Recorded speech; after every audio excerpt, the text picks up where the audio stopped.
Estamos começando mais um episódio, mais uma entrevista aqui, mais um dia do Objetivo Paralelo Podcast. O preferido do empreendedor, hein?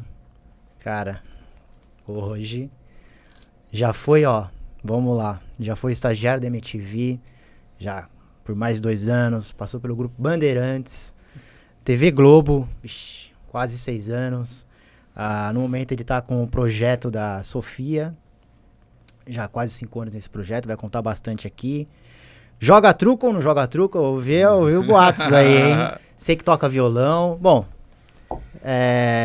vamos lá. Hoje eu tô aqui com o meu parceirão, Wendel. Cara, estamos juntos. Boa tarde a todos. Wendel Santiago aqui, Objetivo Paralelo, mais um episódio nosso.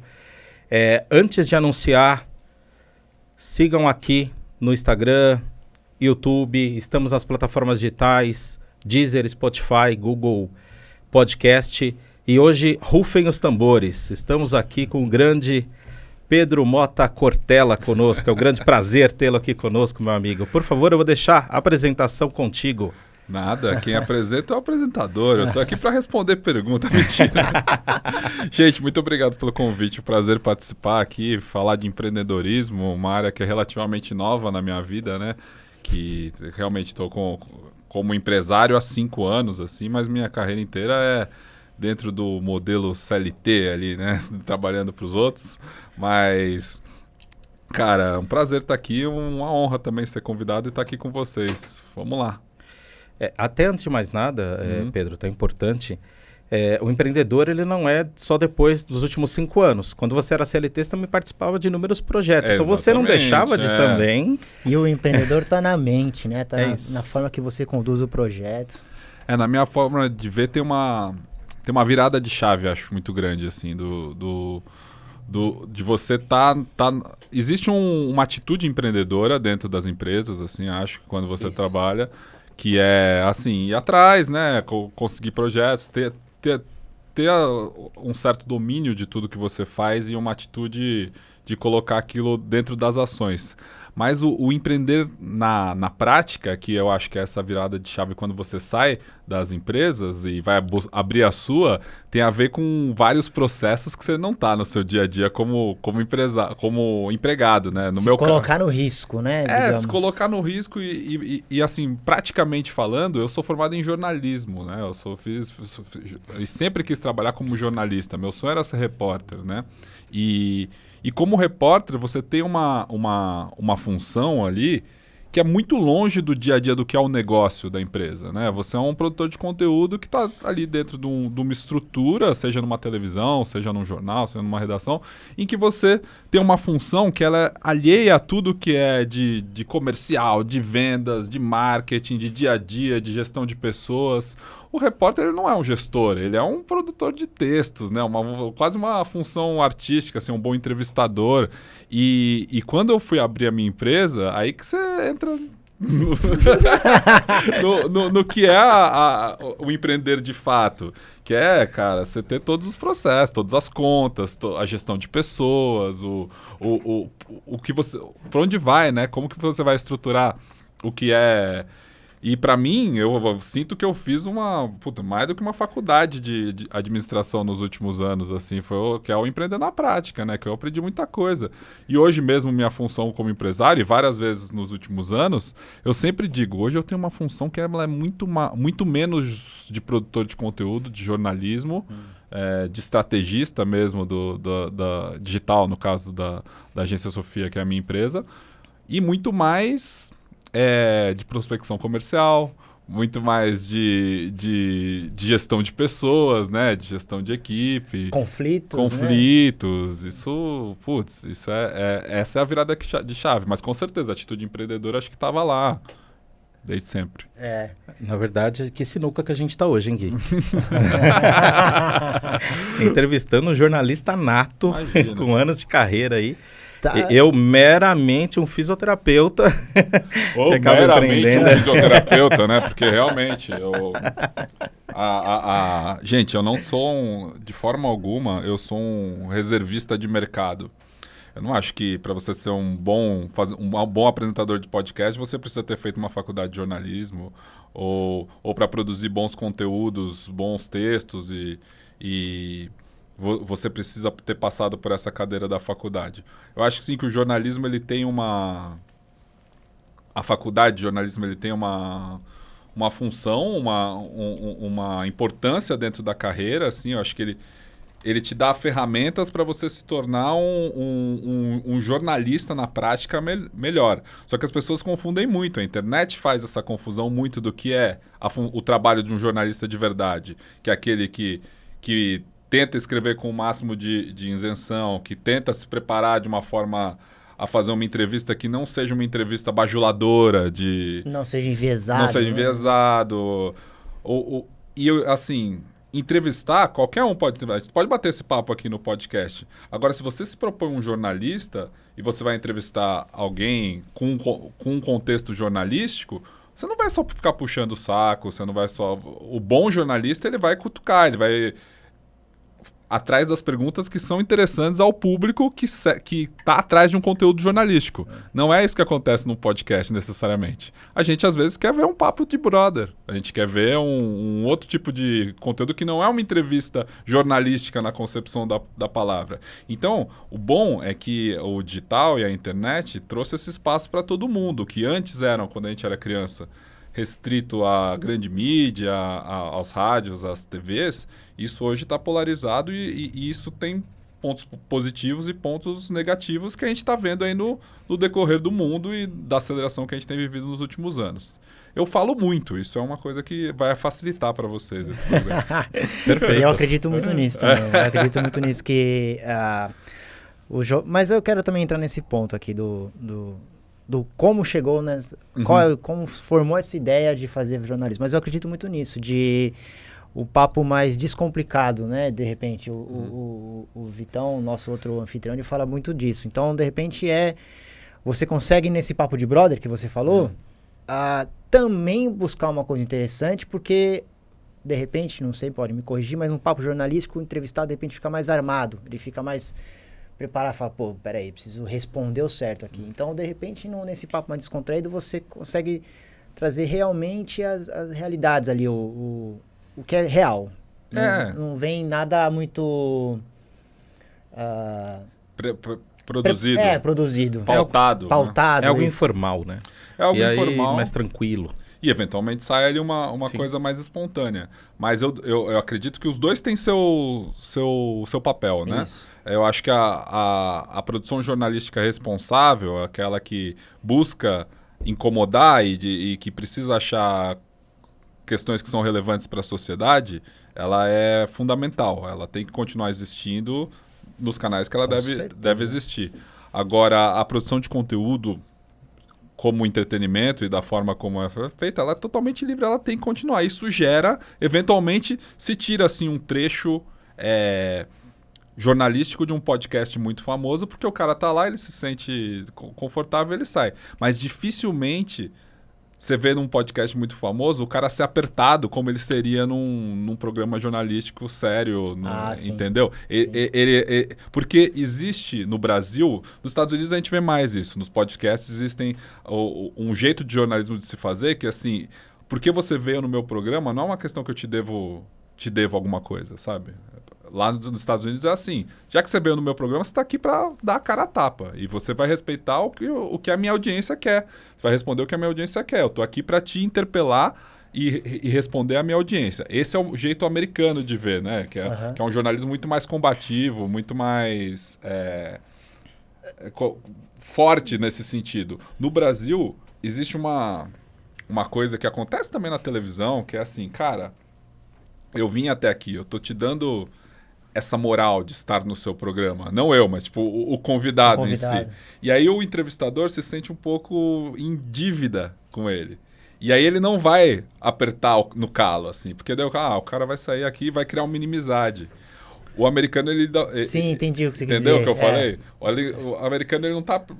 Parece que ele não é tão preocupado com isso. Aqui no Brasil, não. Aqui, cara, você consegue um convidado e existe existe uma concorrência, né? E aí, tipo, putz, o cara foi no meu programa, eu apertei ele não vai voltar nunca mais. E aí eu perco audiência, porque quando ele veio, me deu audiência. Mas aí tem a coisa, pô, mas talvez desse mais audiência de você ter apertado ele. E aí, muitas vezes você é cobrado pela sua audiência. Então, por exemplo, podcasts muito famosos hoje, que os caras não são jornalistas, tipo o Flow, tipo o Podpah, tipo esses que fazem muito sucesso, cada vez mais os caras são cobrados para ser mais jornalísticos. Por quê? Porque eles já têm uma audiência em que é interesse do entrevistado estar lá, né? É verdade, é verdade. Porque o cara quer atingir aquele público. Então eles têm sim a liberdade hoje, falando de Brasil, de apertar mais os entrevistados. Não necessariamente eles fazem isso, ainda ficam com uma mentalidade de dívida, né? Algo que você trouxe aqui que eu achei bem bacana aqui, Pedro. O brasileiro tem muita questão, né? Tô indo lá no início da sua fala, tá? Uhum. Em dizer assim, porque a gente tem o jornalismo e a gente tem o podcast, que é um bate-papo, que é mais descontraído, que as perguntas, que muitas vezes o papo no podcast ele acaba sendo tão tranquilo e tão fluido, Sim. que as coisas saem diferente de uma entrevista formal, Sim. né? E acaba sendo coisa que assim, puxa, eu nunca falei isso, mas no podcast eu falei. É diferente. E aí o brasileiro tem muito essa questão assim, quando... agora eu vou lá para trás, tá? Numa época que eu nem vivi, mas que a gente ouve falar muito. Surgiu a TV, acabou o rádio. Surgiu o podcast, vai acabar o jornalismo formal. E aí você disse uma coisa muito importante, tem espaço para todo mundo. Tem a questão do jornalismo formal e tem a questão do podcast. As duas plataformas, elas acabam tendo o seu próprio público e sua própria demanda. Sim. Eu lembro quando começou agora, trazendo mais recente, o Snapchat bombava. E agora o Snapchat caiu muito. Sim. Mesmo assim, tem quase 300 mil pessoas lá. Exatamente. Quer dizer, ainda tem gente que gosta do Snapchat e ainda consome. Aí vem a questão do TikTok e do Instagram. Nossa, o TikTok vai acabar com o Instagram. Não existe isso. Tem público para tudo isso.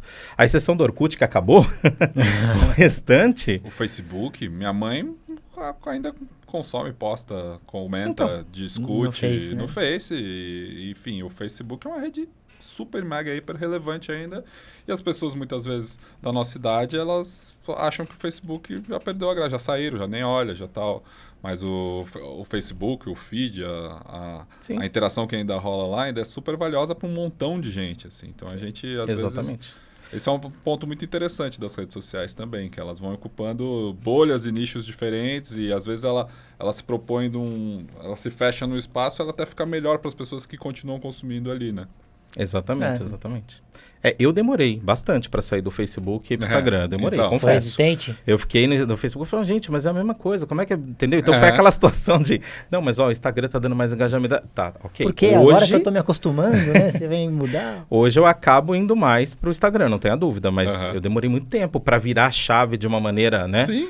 E tudo bem. E tudo bem. E tem gente que continua no Snapchat porque gosta. Claro. E tem o público dele lá. Então é legal essa visão que você trouxe do podcast versus o jornalismo formal, o que é diferente.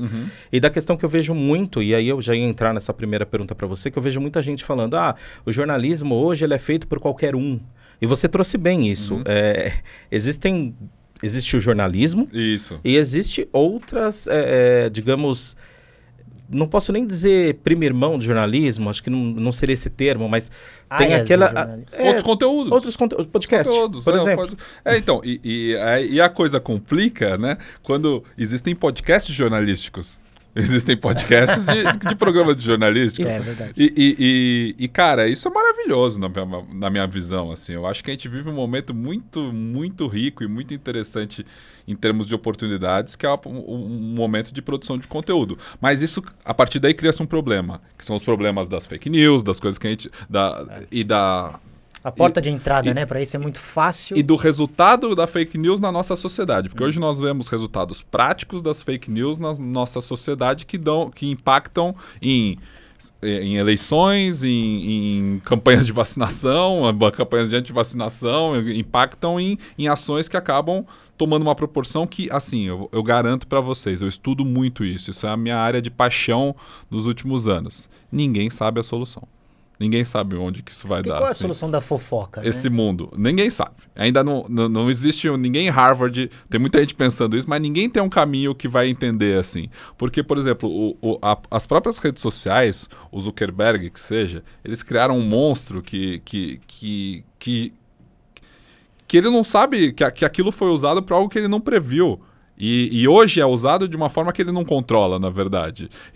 As grandes empresas de mídia, né, ou as grandes empresas tech, né, os donos das redes sociais, eles não controlam o efeito daquilo na sociedade e eles, de certa forma, são responsáveis, mas também não são. Porque aquilo existe... Isso acarreta em um monte de mudança de legislação que vai mudar na nossa sociedade, um monte de mudança de comportamentos, costumes, crenças. Tem um efeito drástico na educação, assim, na forma como os modelos de educação foram construídos até então, nas nossas relações humanas, isso muda. Cara, dificilmente hoje alguém conhece uma pessoa fora que seja fora de qualquer... Alheia isso, né? Qualquer rede social. De qualquer rede social, de qualquer conteúdo, assim. Os casais se conhecem, sim, pelo Tinder, pelo Happn, pelo não sei o que lá. Ou então, pelo menos, se viram pessoalmente, mas depois o cara vai lá no Instagram e a conversa segue a partir dali, assim, né? Tipo, adiciona no Instagram. O Instagram é um grande Tinder dos solteiros também. Dá uma olhada nesse dossiê aqui, né? Exatamente. Então, a relação pessoal passa pelo digital, assim, de certa forma. Dá até pra julgar, né? Opa, tá numa fase boa, tá numa fase não tão boa, né? Da pessoa, né? Porque você coloca o que você quer que apareça. Exatamente. Mas aí você vai pra questão da cultura. Da cultura. Você bem Isso disse. que eu ia falar. A diferença do americano pro brasileiro. O americano é a questão que você trouxe essa construção do podcast. Uhum. E o brasileiro, vamos pensar uma outra situação que você trouxe agora, que é a questão dos relacionamentos. Tem muito brasileiro que torce o nariz, fala, meu Deus, mas... Quer dizer, mas ele tá solteiro, mas ele não foi olhar, ele não... Entendeu? Ele não, então, eu acho que são cada vez menos, né? Talvez pessoas... Sim. Enfim, mas... O que eu trouxe, na verdade, é a comparação do jornalismo americano com o jornalismo brasileiro, a forma de entrevistar. O jeito de consumir rede social, a gente viu os efeitos lá nos Estados Unidos, com pessoas, apoiadores do Trump tentando dar um golpe, e aqui a gente vai ver do mesmo jeito. Acho que existe tipo uma comunicação que ela hoje atinge muitas pessoas e ela sai do que antes era a grande mídia, que se pautava na teoria, né? Por um jornalismo responsável, ou pelo menos era um jornalismo que era muito mais cobrado da sociedade. Aí ele tinha por obrigação de ser muito mais responsável para formas de comunicação que as pessoas conseguem se alimentar e conseguem se polarizar e evoluir a partir de conteúdos, né? Que não necessariamente são conteúdos jornalísticos, mas que são produzidos sem chancela, sem verificação, ou seja, é muito possível a gente discutir sobre qualquer assunto aqui, que você com a sua opinião, eu com a minha opinião. Eu vou ter acesso a qualquer tipo de comprovação, tudo que eu quiser. Se eu quiser comprovar que a Terra é plana, eu vou atrás de artigos científicos dizendo que a Terra é plana e vou achar. E vou trazer gente que... Ah, não, mas aquele cientista lá de sei lá onde, ele fala que não, e que não dá para provar que a Terra não é plana. E aí você vai vir com outro lado. Só que para mim, que estou vivendo naquele meio, naquela bolha, o meu lado é totalmente verdade. E eu me agarro nisso com um viés em que a discussão vira muito importante. Ninguém sabe resolver esse problema que a gente está vivendo agora. E é um problema. É algo que vai resultar... Eu sou do time que acha que a única resolução disso é, claro, com educação, com formação, né? Mas mesmo a educação também passa por uma crise. Então a gente, cara, por isso que eu acho. A gente tá vendo a bola estourar. Por exemplo, você falou que você tem filho pequeno, né? Uhum.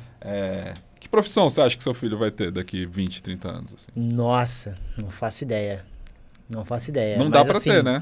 Não dá pra ter. Será jogadorzinho de futebol, hein, Léo? Bora, jogador de futebol. Vamos administrar essa grana. Jogador de futebol, acho que vai existir ainda. Ó, ele chuta a bola desde os 6 meses. Sim. O jogador de futebol vai existir ainda, mas será que ele não vai ser muito mais tentado a ser jogador de eSports? Vai. Será que ele não vai estar muito mais interessado em jogar LoL ou o outro jogo que vier, Counter-Strike, assim? Será que o ídolo dele vai ser um Neymar ou vai ser um desses caras que estão aí jogando FIFA? Isso é uma das coisas que podem mudar, assim, os nossos ídolos vão mudar. Ou vai ser um avatar, um personagem que nem existe. sabe? Tipo, que no só existe no metaverso, metaverso. né? Vai ser uma profissão. Não é uma pessoa, é um ser criado, Devia uma ter devolvido inteligência a pergunta, artificial. né? Falar, qual profissão? No mundo real ou do metaverso? Porque podem então. ser diferentes. Não vai ser uma coisa só, aí que tá. Às vezes ele vai ser gestor, ele vai ser porteiro de um terreno no metaverso. Não, E essa vai ser a profissão dele, ele vai receber e vai gastar aqui. Vai consumir comida de verdade, mas o que ele vai ganhar dinheiro, como eu ganho hoje dinheiro num metaverso que já existe, chamado Instagram, Facebook. Mas a minha profissão, eu não, desde 2020, minha produtora não tem um escritório físico. E meus funcionários estão espalhados pelo Brasil de forma que eles trabalham remoto. E isso não é um metaverso? Onde a gente estrutura nossas tarefas ali, as pessoas não passam o dia inteiro olhando uma tela. Então. É um prisma mesmo. Na verdade, assim, as coisas mudam e mudam muito rápido, né? Eu vi, por exemplo, na questão da saúde, com essa situação da pandemia, poxa, eu sou fisioterapeuta há 18 anos. Sim. E aí, há 18 anos, o atendimento de fisioterapia é um atendimento que é aquele que a gente conhece. De ir na casa do paciente, ou então o paciente vai na tua clínica, né? Tem um atendimento e tudo mais, ou no hospital e por aí vai. E aí, de repente, veio a pandemia, teleatendimento, telesaúde. Você falou, meu Deus, e agora? Então, mas tem que começar agora, porque não dá para você... Tem casas que você tem que diminuir o programa de atendimento, porque não dá para você entrar por conta da pandemia. Então, você tem que mudar algumas questões. E aí é um quebra de paradigma que tem que ser, às vezes, em um dia, em horas, muda muita coisa. Na saúde mudou absurdamente. E a gente vivenciou isso, né? Foi bem... Você sabe que quando começou essa história de teleatendimento e de alguns médicos, já acompanhava, já fiz rede social de médico, né? Essa discussão era muito incipiente antes da pandemia e depois acelerou de tal forma, assim, que... Mas eu fiquei pensando, será que o futuro do médico, como a gente conhece, é ser um atendente de telemarketing? Será que vai ter um monte de cabinezinha, assim, com médicos... Atendendo por aí. Nossa, assim, muito disruptivo. Em vídeo, isso. Entendeu? Por quê? Vai saber. Porque se os grandes planos de saúde, que tem muito dinheiro, será que eles não podem criar um aplicativo? E já estão criando, né? A gente já sabe, já criaram. Eles criaram um aplicativo que você tem uma consulta ali, pelo menos uma pré-consulta com um médico que está lá fazendo o seu horário comercial ali dentro de um aplicativo que ele... Claro, a imagem do telemarketing ela é disruptiva como metáfora, assim, como exemplo. No final das contas, o médico vai estar na casa dele, sentado no computador, atendendo dentro Seria uma solução até viável de custo, né? Falou isso no segundo episódio, né? Porque o atendimento em pronto-socorro é o mais caro que tem. Essa solução, ela está acontecendo já. Não é A mudança está aí. A mudança não é tá longe. aí. Eu fiz um post esses dias que eu falava... como é que era? Você já vive no metaverso. E eu te provo. As pessoas ficam muito assustadas com aquela história de ter visto o Zuckerberg, os caras lá no Vale do Silício, com um óculos, né? Que são uma tela que no futuro a verdade é que o cara acha que você vai ficar o tempo todo olhando dentro daquele óculos para duas telas. Aí eu pergunto, você que não trabalha com atendimento físico, assim, que é fisioterapeuta. Quanto tempo você passa por dia olhando pro computador no trabalho, assim? O tempo todo, o tempo todo.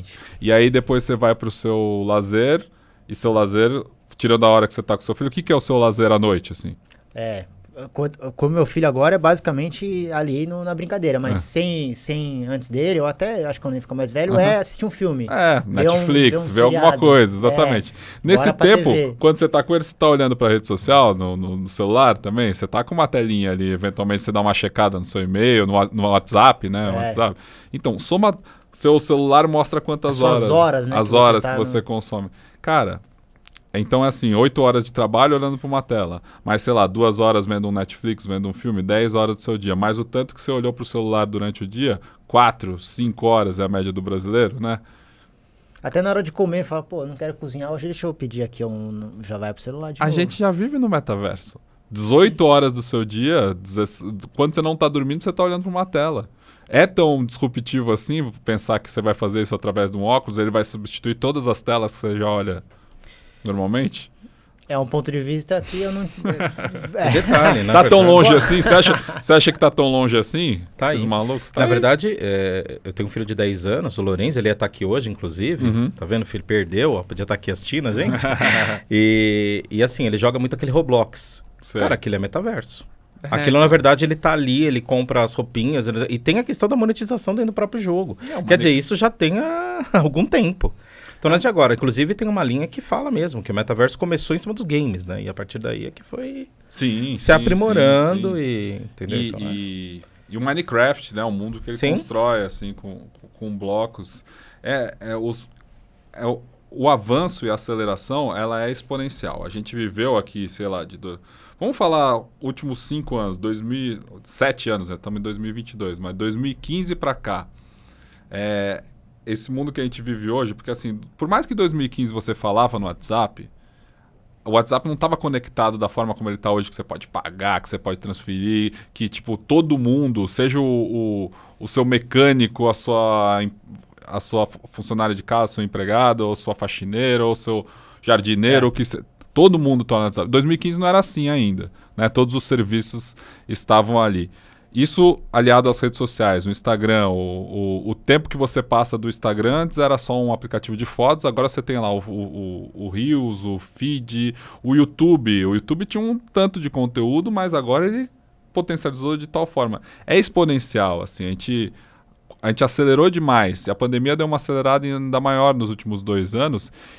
E isso está chegando no nível em que os próximos 10 anos vai continuar mudando numa velocidade que ele já está mudando. Assim. Por isso que são apostas tão ousadas que quando vem esses caras do Vale do Silício, o Zuckerberg, e fala que vai ter um metaverso, esse é um plano de 10 anos, e os caras começam a negociar NFT, que vale milhões, e terreno, sei lá onde, que vale milhões, e as empresas começam a ser compradas, as empresas de games valem muito, e você vê essa movimentação do grande mercado, assim, você vê que tipo, o nosso mundo está indo para um lugar que a gente realmente só pode imaginar, sabe? A gente não sabe.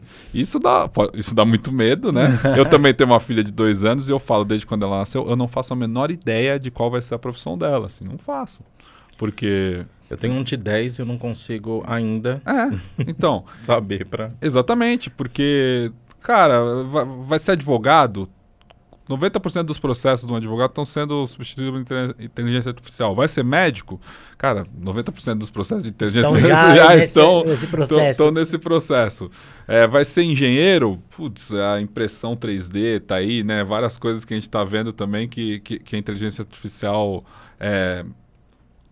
cumpre com excelência, assim. Então, não sei, cara. Não sei exatamente qual que é o caminho. Mas é fascinante porque, assim, eu não sei e o Zuckerberg não sabe. Eles apontam, né? E o presidente do Brasil não sabe. E o presidente dos Estados Unidos também não sabe. Eles apontam caminhos. Isso coloca a gente num nível que tá todo mundo igual. Então, é por isso que... é bom que o papo vai gerando outras coisas, né? Mas é por isso que a rede social tem tanto guru. É, especulador, né? Cara, é tudo baseado em experiência própria e tentativa e erro e teste, né? Então, assim, porque tá todo mundo buscando uma direção, as pessoas que se apontam como... eu sei o caminho, elas têm audiência, entendeu? É por isso que tá todo mundo procurando o guru. Elas estão sendo só persuasivas, né? Mas elas não sabem a resposta. É discurso. No final das contas, elas sabem e funciona para ela, mas não necessariamente aquilo foi construído dentro de um método que vai funcionar para você, vai funcionar para você, vai funcionar para todo mundo. Então, assim, tá todo mundo muito perdido. O profissional que se coloca como um baluarte, né? Alguém que merece ser seguido, ele também não tem certeza, ele só pode fazer o que está dentro do alcance dele, mas as coisas estão mudando muito rápido, então nem o que ele sabe com certeza vai longe. Então a gente vive nesse momento do mundo. Isso é muito bom, isso é muito legal, assim. Eu acho fantástico, mas é claro. É pegar a pipoca e assistir também, né? Ver o que vai acontecer. Ou você toma uma atitude ativa, né? Você constrói a sua audiência dentro disso, você começa desculpa o palavreado, você começa a cagar uma regra sobre um monte de coisa que você não sabe, ou que você sabe mais ou menos, e por achar que você sabe, você vai pesquisar um pouquinho mais, sabe um pouco mais que o outro, e é isso, entendeu? Mas na prática, o que é sólido, ele tá... antes de 2015, assim. A gente vem vivendo uma aceleração que ninguém sabe. É foda. Realmente, aquele Vocês momento vão ter que botar o... é um minuto de silêncio, Não, sabe? aqui Que tá você fica tranquilo. refletindo. Tá tranquilo. E a ideia de fazer jornalismo, né, você se formou no Mackenzie em 2007 aqui. Isso. Era uma ideia inicial? Sempre foi jornalismo? Era uma segunda opinião? Preencher lá o Cara, sempre foi jornalismo desde que eu sou adolescente, assim. Minha mãe é jornalista, a minha mãe, né? E ela tinha uma vida, ela trabalhava na Veja São Paulo quando eu era criança. E ao longo dos anos 90 eu achava a vida dela muito interessante, assim, que ela estava sempre com uma pauta diferente. Com pautas diferentes, né? Assuntos diferentes. Assuntos né? diferentes, um pouco sem rotina. E às vezes ela me levava na redação lá, era no prédio da Abril ali na Marginal, não da Marginal Pinheiros, esse que tem uma árvore aqui na Marginal Tietê mesmo. Da Engenheiro. Isso. E era aquela redação cheia de fumante, né? Máquina de escrever e tal. É porque na época fumar era top. Era uma coisa que se você era jornalista e você não fumava, você tinha dificuldade, assim, né? As redações eram lugares esfumaçados, assim, e virava à noite em reunião de pauta, em discutindo, enfim, o texto, e aquilo sempre foi muito fascinante, até em filmes mesmo, eu achava legal, os filmes Todos os Homens do Presidente, aquela... É muito isso mesmo. Porque você fica pensando, eu sou contador de formação, né? O que você acha mais interessante levar para um churrasco? Um contador ou um jornalista? Um jornalista. Então, exatamente. Quem que vai ter mais histórias? É isso. É isso. Me fascinava muito a função do jornalista como esse cara que tinha sempre algo interessante a dizer. E então eu fui fazer jornalismo e eu entrei no Mackenzie e também entrei na PUC em História, porque o meu pai era professor da PUC. E aí eu tinha bolsa lá, e meus pais sempre diziam, cara, você tem que fazer jornalismo, mas você tem que ter algo que te dê estofo, assim, que te dê um pouco mais de especialização, porque o jornalismo não vai ser... Naquela época lá, 2002. Interessante. Né? Porque o jornalismo não vai ser só necessário. Quase que uma especialização, seria? Mais ou menos. Eu gostava muito de história. Eu sempre fui de humanas, assim, né, cara, com um contador. Desculpa, eu não sei somar muito além de 3 dígitos ali, já começa a complicar pra mim. Cara, sério, eu sou uma negação números. Na minha carreira de empreendedor, isso que eu ia falar, quando a gente chegasse aqui no Sofia, pô, agora que eu aí tô vai vendo entrar as na parte chata do né? contador. E, imagina... Isso tá terceirizado para minha sócia, que é minha esposa, a Isabela. Isso já passou, porque quando eu comecei sozinha, ela ainda não estava comigo, já era uma negação. Você já levantou a bandeira e falou, preciso de ajuda aqui. Não, preciso de ajuda aqui, imagina. Mas, então, eu sempre fui de humanas, e isso...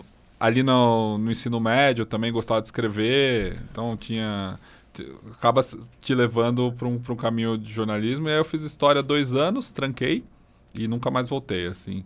Porque aí eu fui ter uma experiência de intercâmbio, eu morei na Europa e quando eu voltei eu já comecei a estagiar na MTV, que era, no final das contas, eu sou um jovem dos anos 90 que o meu sonho era ser VJ da MTV, era isso aí.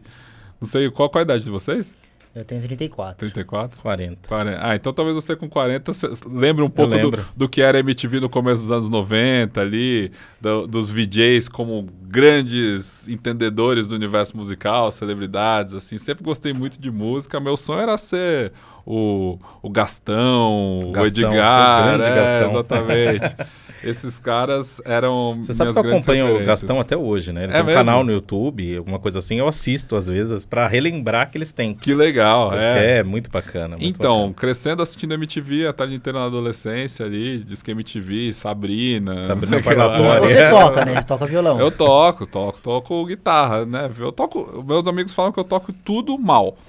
É isso, eu toco qualquer instrumento mal. Até, tipo, tinha uma banda que eu ensinava aqui perto, na Zona Norte, no estúdio aqui perto, que eu tocava bateria com eles. Então era, legal. Eu toco qualquer coisa mal. Mas é um hobby que eu adoro música, sempre fui nerd de música. Até na faculdade eu achei que eu ia pra área de crítica musical, assim, de escrever alguma coisa assim. Mas a MTV veio como uma vontade de ser VJ mesmo, é o que eu queria da minha vida. E aí, quando eu voltei para terminar a faculdade, consegui o estágio, isso se encaminhou para minha carreira por aí. Sempre fui viciado em televisão, adoro televisão, adorava, né, na época. E na Band você foi mais de edição, né? De texto, de vídeo. Na Band eu comecei como produtor, né? Na pauta ali, né? Logo depois que eu... Então, qual foi a história? Eu trabalhei 2 anos na MTV e lá eu fui... Tive uma experiência muito boa, porque a MTV era um lugar pequeno naquela época. A MTV da Sumaré, aqui de São Paulo, né? Não é a MTV que é hoje, que, enfim, só faz reality de namoro na Bahia. Completamente diferente. A MTV dos anos 90 era num prédio da Sumaré, era uma TV pequena, que tinha muita credibilidade, falava muito bem com o jovem da época, e era um lugar que um estagiário podia fazer de tudo mesmo, assim. Eventualmente você fazia uma ponta no programa, você dirigia um programa quando faltava o louco do diretor, sabe? Porque tinha muito louco Quem lá. tá aí? Vem você. Vem você. Era o ambiente disso. E esse ambiente é ótimo para você aprender. Tipo, é uma mini televisão, você sabe todos os processos. Quando você entra numa Band, numa Globo, que era Um perfil de uma startup. É o mesmo perfil de uma startup, exatamente, que você tem que fazer tudo, exatamente. A MTV era isso nessa época. E depois, quando você vai para uma estrutura muito maior, você fica com um quadradinho, você fica com uma função que é super reduzida. Na MTV eu fiz câmera, fiz roteiro, fiz, tudo que você possa imaginar. E em 2 anos de estágio, assim. Isso foi muito bom. Mas depois, eu estagiei de 2005 a 2007, que era aquela época em que, cara, a MTV vivia de acústico, de ao vivo, lembra? Isso deu um gás, o último gás da indústria. Você chegou a pegar o Rock Go ou não? Peguei. Rock Go. Rock Go, Era divertido. Então, a MTV deu o último respiro da indústria fonográfica, né? Que é porque o acústico foi muito bem, vendia muito, né? A banda, toda a banda, e nessa época, sei lá, de 2005, 2007, 2004, 2008, né? Nesses anos 2000, a MTV lançava um acústico, um ao vivo atrás do outro, porque isso dava um gás para a indústria fonográfica, eram os discos que vendiam, né? Eram coletâneas, numa sonoridade que agradava o brasileiro, que é violão, assim, e isso fez muito sucesso. Então eu era do núcleo que fazia esses especiais, VMB, peguei 2, assim. Então foi muito legal porque eu ficava muito próximo de artista, mas ao mesmo tempo eu já vi que a MTV acabava... Naquele momento já tinha perdido muito do público. Já não era aquele MTV dos anos 90. Aí eles começaram a investir muito em programa de auditório, programa de namoro. Lembra do Fica Comigo? Depois evoluiu pro programa que tinha uns quadradinhos, que eu não lembro, a Fila Anda, acho que chamava. Essa eu já não sei. Então. Por quê? Porque nessa época, 2005, a MTV se infantilizou. Por quê? Porque ela viu que ela foi perdendo espaço, o adulto já não assistia MTV, já tinha passado, o cara de mais de 18 anos, e o jovenzinho ainda não tinha um conteúdo da internet, ainda não estava no mundo dos games que é hoje, mas o adolescente, ele já estava. Aí ele já estava começou o YouTube, né, 2005, 2007, já ia muito mais pro on-demand, e a MTV foi perdendo isso. Então ela foi se infantilizando. A base da audiência da MTV, quando ela acabou, era de pessoas de 12, 14 anos, assim, 15 anos. Lembra? Muito espaço para aquelas bandinhas coloridas, Restart, Verdade. toda a cultura emo. Então, isso para mim já apontava que a MTV estava num processo de decadência, porque ela perdeu seu público.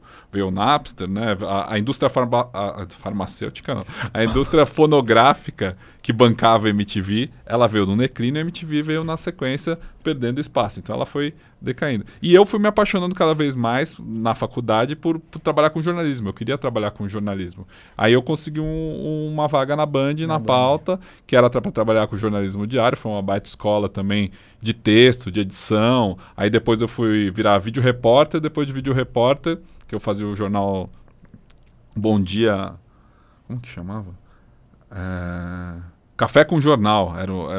Café com Jornal da Band. Era o primeiro jornalzinho, às 6 da manhã. Eu acordava às 4h30 da manhã pra rua, fazer buraco de rua, assim, com vídeo repórter, e voltava pra redação. E fui um pioneiro num projeto que chamava Band Repórter Celular, que era a primeira vez que tinha câmera de celular lá em 2008. Ideia sua? Não, era um projeto que existia lá e eles viram, vamos botar esse moleque aí pra se ferrar e fazendo um paralelo, aí... Com hoje, você já ia tendo uma visão do que você queria então, empreender? Sim. Já foi tendo essa... Um pouco já. É. Eu tinha eu tinha vontade de aparecer na câmera. Parecia um pouco de loucura vou falar na sua pra vocês, cabeça. Não, eu tinha vontade de aparecer. Eu queria muito ser repórter, queria meter a cara lá e escrever meu texto e aparecer e viver essa experiência de contar a história, né? Isso sempre foi a meta quando eu quis entrar em jornalismo até o final, assim, até quando eu consegui efetivamente ser isso. Mas ali eu sempre fui um cara que gostei muito de tecnologia e entendia, né? Pesquisava, gostava, sabia mexer na internet. Isso nos anos 2000, nos anos 90 era um diferencial, era um diferencial, né? Um moleque agilizado assim. Hoje em dia é o mínimo, né? Tipo que qualquer um faz. Mas Enquadrar na câmera, né? É o mínimo. Não. Não, Aí... enquadrar na câmera é o mínimo, né? Não. Eu acho. Hoje em dia isso nem é mais nem é mais uma habilidade, é uma coisa que as pessoas já fazem automaticamente, porque todo mundo tem uma câmera do celular. Não era assim, né? Quando a gente cresceu. Câmera, só aqui tem 3 celulares, mais 3 câmeras, mais 2 celulares lá, mais uma ali na transmissão. Então, a gente tem aqui 10 câmeras, é isso? Por aí? Pô, não sou bom de matemática. Mas, o que eu tava falando era que você já queria aparecer, então você já foi tendo um pouco da sua... O bichinho do empreendedor já tava um pouco de loucura ali, talvez. Exatamente. E essa história de aparecer, então, daí na Band eu tinha uma baita escola, trabalhei, cara, com todo tipo de jornalismo. Desde o Jornal da Band, trabalhei com o Boechat, com o João Mirbetti, trabalhei assim, estava na mesma redação que eles e eventualmente pegava um café. Mas, trocava, eventualmente ia imprimir um texto para eles lerem, assim. Mas isso foi uma baita escola, né? Aprendi muito lá. E aí, em 2011, eu participei de um processo seletivo do Sport TV, chamado Passaporte Sport TV, que era muito interessante para mim, porque ele era um projeto que invertia uma ordem da carreira do jornalista, que geralmente a pessoa constrói uma carreira e aí quando ele está super reconhecido, ele vai e vira correspondente internacional, né? Como um prêmio pelo que você conquistou na sua carreira. Os loucos do Sport TV inverteram isso. Era um processo seletivo para você ser correspondente internacional em ano de Olimpíada ou Copa do Mundo, fazendo uma cobertura sozinho em algum lugar do mundo, porque era de videoreportagem, mas era para recém-formado, era para foca, assim, era para... Joga no mar e ou se afoga ou sai nadando. Então e eu passei nesse processo seletivo, e aí eu virei correspondente do Passaporte Sport TV em 2012, e eu fiz... eu era o correspondente da África. Eu fui junto com outro repórter que chamava Thiago Crespo, eles mandaram algumas duplas, e o Thiago Crespo inclusive está na Globo até hoje, lá no SP. E, cara, foi muito legal, assim, porque a gente foi os correspondentes da África no ano de 2012, que teve a Olimpíada em Londres. Então a gente cobriu toda a repercussão, assim, e a gente morou no Marrocos e depois na África do Sul. Nossa, e no Marrocos, sozinho, com uma câmera lá, tudo que a gente fazia era muito legal, né? No sentido de, tipo, ser curioso, é diferente, né? E era um projeto de louco mesmo da Globo. Eu nunca quis trabalhar com esporte, assim, nunca foi a minha meta de vida. 90% dos meus amigos que entraram em jornalismo, o que eles queriam era trabalhar com esporte. Ela tá ali na beira do campo e viver esse dia a dia de clube, de time, de falar de futebol o dia inteiro. Cara, nunca foi para mim. Minha paixão sempre foi contar história e televisão, enquadramento, fazer um pouco de cinema, né? E nessa experiência aí eu entrei como correspondente em 2011, entrei como repórter do Sport TV. Se tem uma década e um momento para você estar no esporte no Brasil, era aquela, porque a gente teria Copa do Mundo e Olimpíada. Então, o investimento no Sport TV, assim, o investimento da Globo, a atenção, os olhares, estariam naqueles próximos anos todos no esporte. Então, eu vi ali uma oportunidade muito legal, consegui realizar o meu sonho, que era ser repórter, aparecer, fazer reportagem, estar ali segurando o microfone, entrevistar a gente, e num lugar que foi muito bom, assim, porque rodei o Brasil, viajei para vários países, tinha um orçamento absurdo, assim, sabe? Eu lembro que na Copa das Confederações, 2013. 2013, tinham a Copa das Confederações, acho que eram 8 países participando, né? Um deles era o Tahiti. Os caras me mandaram pro Tahiti, velho. Fiquei fazendo matéria lá 16 dias, assim, num baita hotel, com tudo pago. E mandando matéria, assim, cara. Os caras do Tahiti lá nem sabiam que tava rolando Copa das Confederações. Mas eu ia na casa da família dos jogadores, tal, fazer reportagem. Então, assim, foi um momento muito bom para se estar no esporte, assim, coisa que não acontece agora, né? Depois das Olimpíadas, tudo, o investimento, toda a empresa mudou, né? Foi justamente em 2017 quando eu saí da Globo. Mas foi muito bom, cara. Então essa é a história, basicamente. Certo. E aí, bom, antes até de você... Porque aí você saiu da Globo em 2017. E aí você vai me contar pra gente aí do Projeto Sofia, qual foi o start aí, qual foi o que te picou pra começar esse projeto aí de empreendedor mesmo. Fala, pô, agora eu vou me arriscar, depois você conta também pra gente o que você já viu de desafios. Mas é o para tudo agora, né?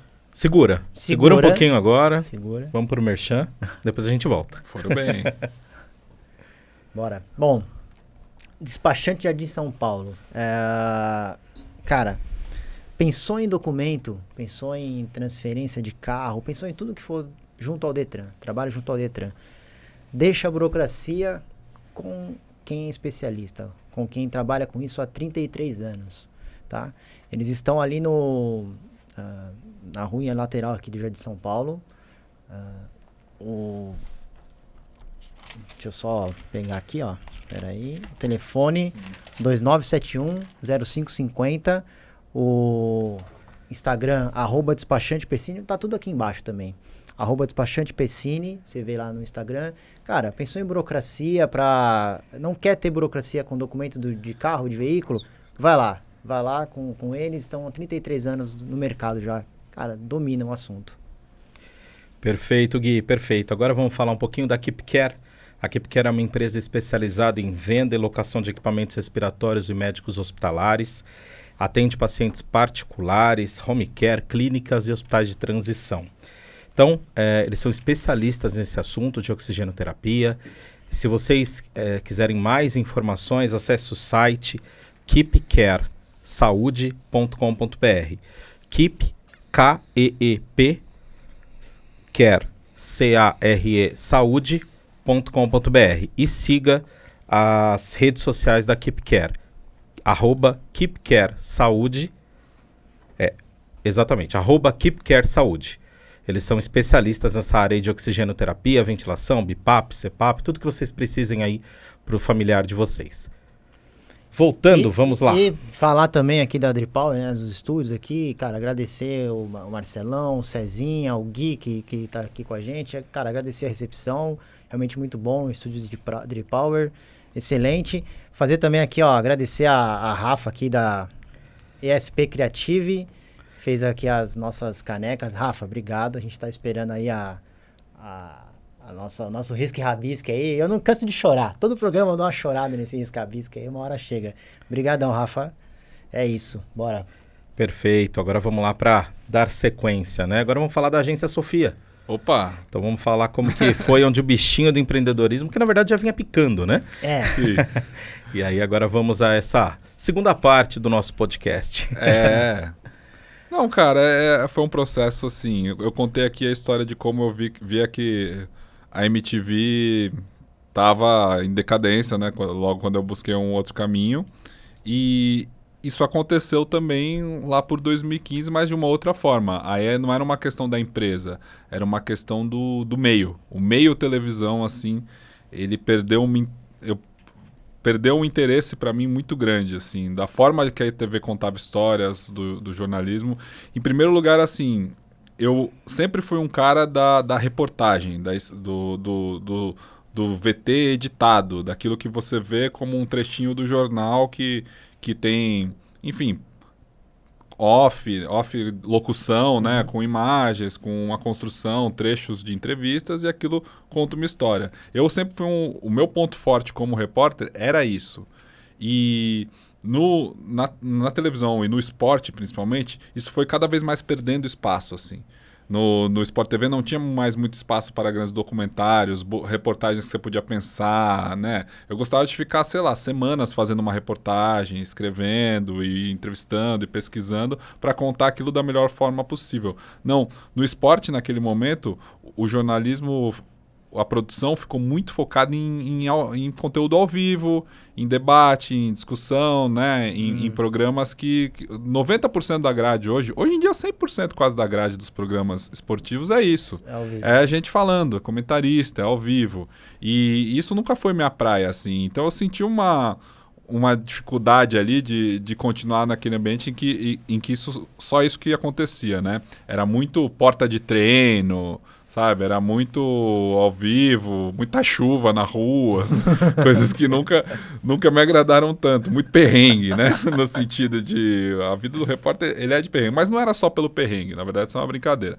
Porque o que eu via, na verdade, é que o conteúdo que eu fazia, as pessoas só assistiam quando eu estava numa transmissão ao vivo de jogo, assim. O resto, o ao vivo no jornal, a participação, não sei o que lá, e mesmo a reportagem, as pessoas não assistiam na televisão. Elas assistiam lá por 2015, 2016, quando eu pegava o link do site da Globo, do G1, e postava no meu Facebook. Aí sim, eu tinha o feedback que eu gostava, que era, meus amigos, que bacana, ou os amigos comentavam, ou pessoas que me seguiam, que gostavam do meu conteúdo, comentavam. Isso para mim mudou uma chave, assim. E aí conversando, né, grupos de WhatsApp, conversando com os amigos, mesa de bar, eu entendia, cara, meus amigos já não assistem mais TV. Meus amigos só assistem quando tá passando o jogo. No final das contas, eles estão de olho em rede social, ou então conteúdo on demand, YouTube, né? E aí veio uma história também. O jovem, já o adolescente, também não assistia mais TV. MTV morreu, 2013, MTV acabou no Brasil, né? Então, isso é um sinal, né? Isso é um sinal que a atenção das pessoas está mudando. A atenção das pessoas está indo para outro lugar. Como eu sempre gostei de tecnologia, sempre fiquei atento a esses movimentos, eu não vi isso como uma ameaça, como muitos jornalistas de televisão, de rádio, de jornal veem. Eu não vi como uma oportunidade, porque no final das contas o que se abriu foi milhares de espaços e plataformas para você produzir conteúdo. Isso é bom. Isso não é.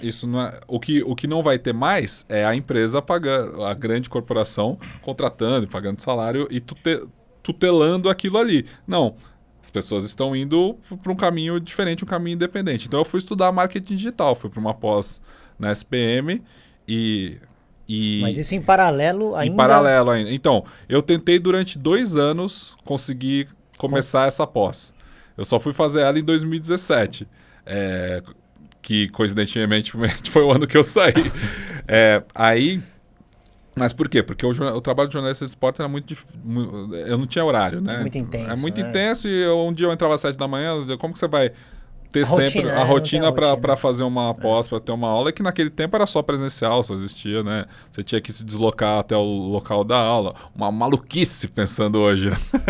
Que você tinha que fazer um curso indo até lá, ouvindo o professor, interagindo com as pessoas, tomando café, conversando no bebedouro. Onde você tá? Tô aqui na aula. Ah, legal, mas pega aí uma coca pra mim, né? Não, mas eu tô aqui na sala.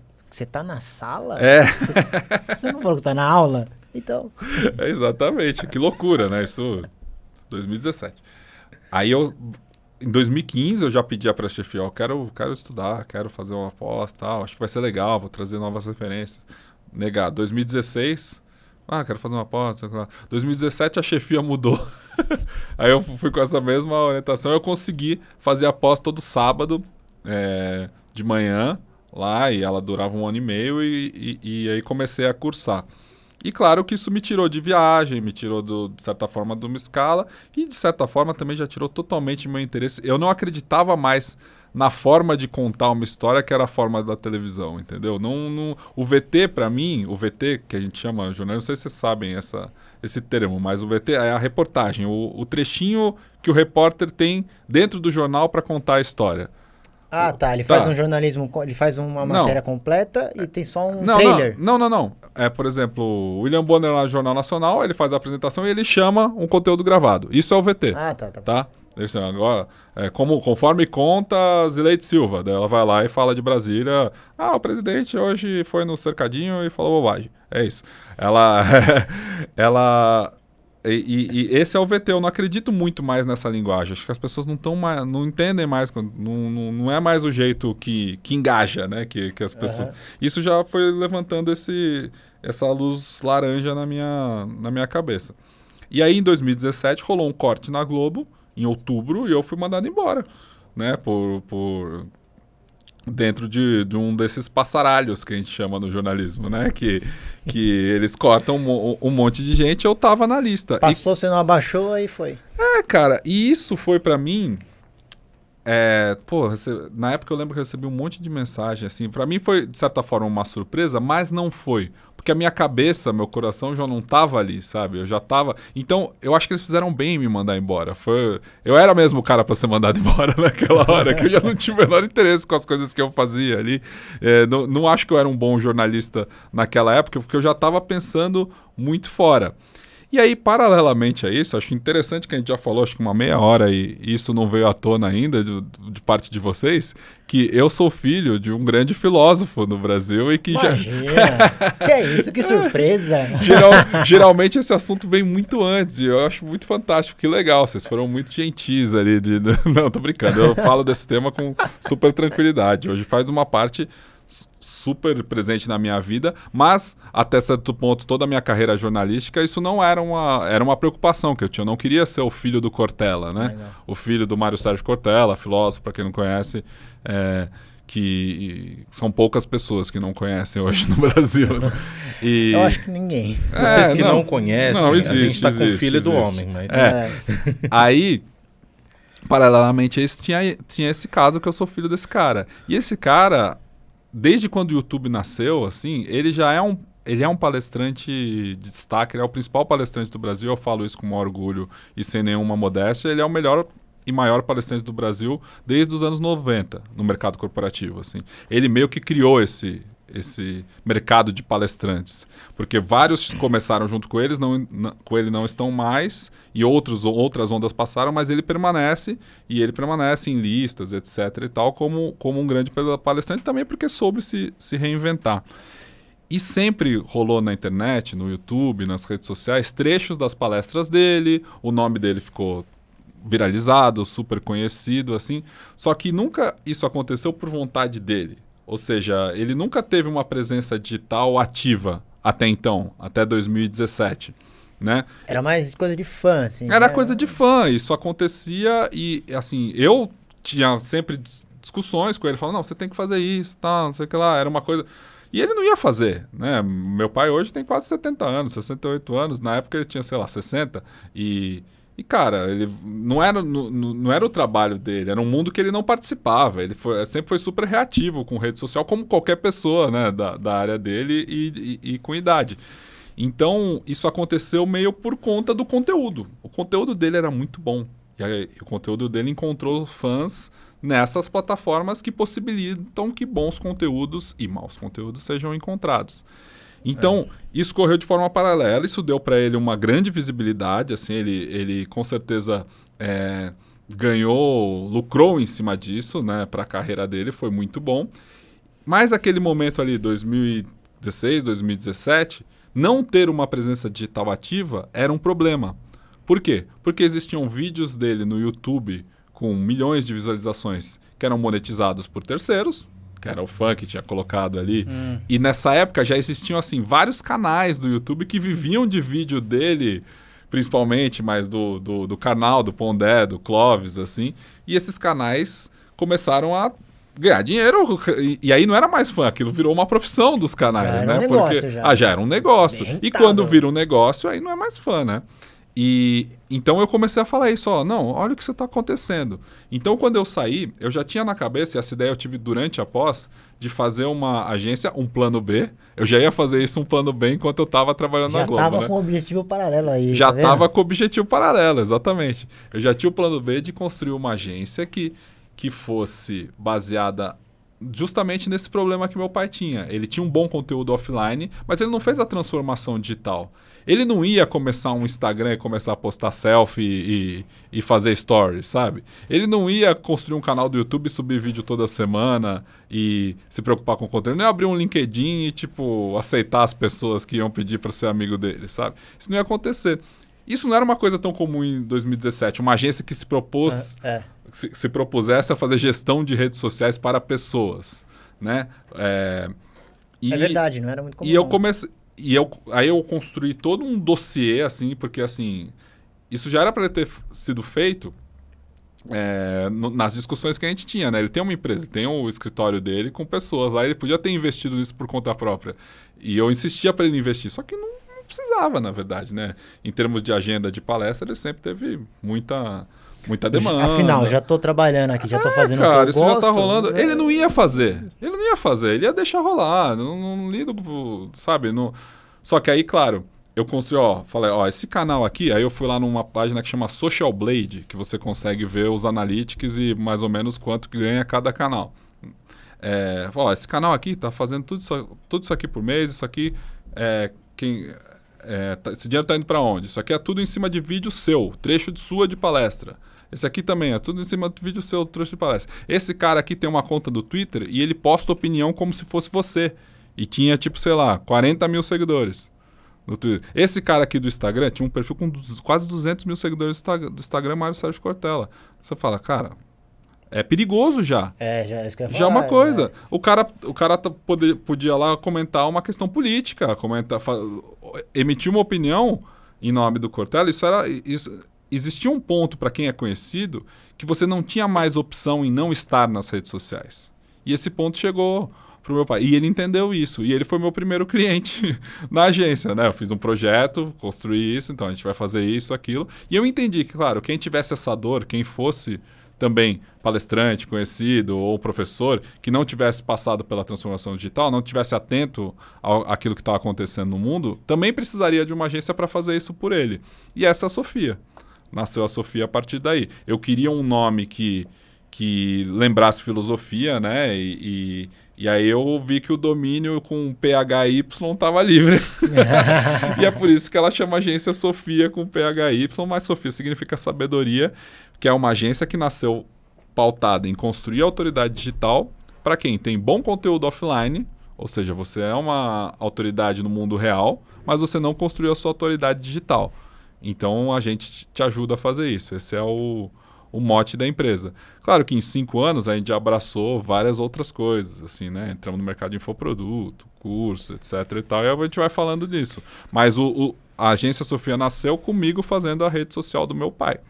Nossa, que fantástico. Na verdade, uma das perguntas aqui, a gente ia entrar no tema do seu pai, mas mais pra frente de uma maneira muito tranquila, até porque o objetivo aqui é falar contigo. Manda aquela que eu gosto, aquela lá. Como é ser filho? Não vou mandar Manda. Manda que essa tá na ponta da língua. Essa é fácil demais. Como é ser filho do Cortella? Não, essa não vamos fazer. Não. Pô, então vocês, cara, já gostei demais desse podcast. Objetivo Paralelo. Eu quero saber agora do podcast, do Tripé. Sim. O Tripé hoje, ele é, na verdade, vamos colocar um produto da agência Sofia. Sim. Como que nasceu? Qual foi a ideia? Porque aí a gente assistiu alguns episódios, assim, achou bem interessante, mas gostaríamos que você falasse um pouquinho a respeito de como começou tudo isso. Sim. O Tripé, ele é um projeto que eu tenho desde, do 2º ano da agência Sofia, que era pré-pandemia, claro, né? Tipo, e eu entendi, não só o Tripé, como a minha rede social pessoal, que eu cada vez defendo mais isso. Não existe rede social pessoal, existe só rede social. Você tem que estar o seu conteúdo profissional. Se você é um profissional como eu, que trabalha com alguma coisa, você tem que estar... As redes sociais foram feitas para ligar pessoas com pessoas. As pessoas querem seguir pessoas. E pessoas trabalham, pessoas têm filhos, pessoas saem de férias. Tudo aquilo está transposto tem que ser colocado no nosso metaverso dentro do celular, ali, que são as redes sociais. Qual que era a pergunta mesmo? O tripé. O tripé. O tripé. Estratégia do tripé, talvez, é isso? Então, eu entendi que eu precisava fazer um conteúdo que chamasse, que discutisse. Eu comecei a estudar muito rede social, eu gostava muito de transformação digital, então eu entendia que faltava um adendo à Sofia como um conteúdo que fosse sobre o mundo digital, sobre transformação digital e, paralelamente a isso, desse um pouco de autoridade para mim sobre esse tema. Porque eu chegar e com o meu perfil da agência falar, ó, fiz aqui a rede do Cortella, é uma coisa. Fazer a rede do Cortella é a coisa mais fácil do mundo. Isso me deu um case de muito sucesso. Né? O Cortella já ganhou 2 anos seguidos troféu iBest, Top Voice, LinkedIn, blá, blá, blá, tudo com o nosso trabalho. Mais de quase 2 milhões no YouTube, 7 milhões no Instagram. É uma rede muito fácil, porque ele tem muito conteúdo em que a gente possa se basear e adaptar para as redes sociais. Agora, fazer a rede do Wendel, fazer a rede do Guilherme, que você pode ser uma baita referência em fisioterapia, você em contabilidade, mas é difícil. Ou finanças, é difícil. Por quê? Porque você não tem 70 livros publicados, você não dá entrevista toda semana. Isso que eu ia perguntar, exatamente. São geralmente profissionais mais parrudos? Claro. Ou um médico, por exemplo. Ou um outro professor que não tem a visibilidade, que ele pode ser maravilhoso dentro da academia, mas não tem a visibilidade dentro da mídia formal, por exemplo. Meu pai, semana sim, semana não, tá dando entrevista na TV, mas vários professores, a maioria, 90% dos professores universitários não, e são pessoas que são bons potenciais gerador de conteúdo nas redes sociais. E aí eu chegava para esse cara e falava, você tem que fazer isso, você tem que nos ajudar a produzir, você tem que fazer mais stories. Direciona. E eu não fazia isso na minha rede, pessoal. Né? Então, depois de um tempo, depois de trabalhar já 4 anos quase, que eu comecei isso mais de forma intensa no ano passado, com rede social, eu me senti confortável, fui chamado para dar algumas palestras, fui chamado em podcast, entrevista. Eu me senti confortável para me chamar de estrategista digital.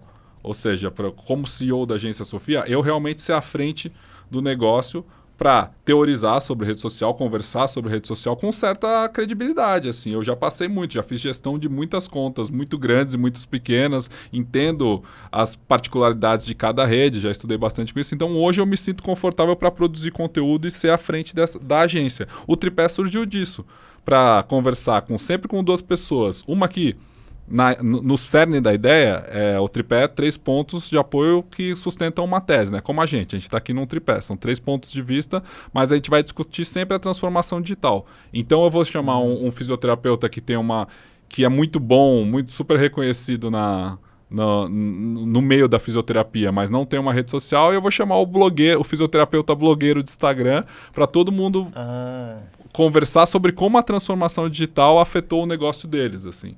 Como que essas redes sociais, essa transformação que a gente viu nos últimos anos, mudou o dia a dia desses profissionais. E isso, para mim, estrategicamente na empresa, serve como um conteúdo que a gente chama de meio de funil. Né? Aí, a aulinha básica de marketing de rede social, existem os conteúdos de topo de funil, que são os conteúdos que o cara começa a te seguir, é um conteúdo que ele viu dentro da sua rede e que serve para ele começar a te seguir. Aí os conteúdos de meio de funil são os conteúdos de relacionamento. Para reter a atenção, né? Ou seja, os stories, o seu dia a dia, as caixinhas de pergunta. São conteúdos de relacionamento. O cara não só começou a te seguir, como ele começou a gostar de você. O Tripé é um ótimo conteúdo de meio de funil, porque o cara me segue e aí ele vai atrás de um conteúdo um pouquinho mais profundo. E aí a gente discute sobre rede social, a gente fala sobre estratégia, a gente fala sobre várias outras coisas com diferentes profissionais de várias áreas e, eventualmente, eu espero que outros profissionais se identifiquem e venham atrás. Então, é um conteúdo de marketing, também é um conteúdo de reter atenção para depois, no final do funil, ter uma conversão. É isso. Isso. Sensacional, cara. Sensacional. Você tem aí, Wendel, uma... Na verdade, eu tô aqui pensando em tanta informação do Pedro. Tô realmente absorvendo aqui. Mas realmente a ideia do tripé é fantástica, pensando na questão do meio de funil. E aí vem muito do que o Gui trouxe aqui, que a gente tem uma visão muito aqui do Objetivo Paralelo, de descomplicar o empreendedorismo. Sim. E na verdade, tua busca é descomplicar a questão do marketing digital, vamos colocar assim. É trazer de uma forma mais popular, de uma forma mais tranquila, para que todo mundo entenda e principalmente entenda as dores de cada um. Sim. Você vai entender a dor do fisioterapeuta super referência no setor XYZ, mas que não é um blogueirinho. E você vai entender a dor do blogueirinho, porque o blogueirinho tem os haters, não é isso? Exatamente. Tem essa questão. E tem toda a também. evolução. Todo mundo que está na internet hoje, muitas vezes esses caras de YouTube ou blogueirinho mesmo, a pessoa, o influencer de Instagram, assim, ele passou por um processo, cara. Não é fácil. Né, eu sempre digo para todo mundo, isso hoje em dia está na pauta da minha reunião de briefing com os clientes, assim, com os parceiros. Cara, não é fácil. É um trabalho do cão fazer rede social. Não é um objetivo paralelo. É um objetivo que Sim. tem que estar dentro Tem que do, tá do A, no foco, principal. no A, do principal. Por quê? Porque a falta de constância mata tudo que foi feito. Então, assim, vocês que estão aqui começando o podcast, as semanas que vocês tirarem férias, vai matar o podcast. Eventualmente, pode matar o podcast. Olha o nosso amigo ali que faz muito de rede social concordando. Mas é isso. A frequência é a coisa mais importante. E ter frequência é muito difícil. É nessa hora que surge um monte de podcast toda semana. Os que têm frequência e que conseguem ficando, né? evoluir são os que vão ficando. E vocês começaram por esse conteúdo de meio de funil. Mas você não pode esquecer que você precisa de conteúdos de topo de funil, que são os trechinhos que vão sair daqui, que são não só o que vai, a íntegra que vai para o YouTube, mas os cortes, né?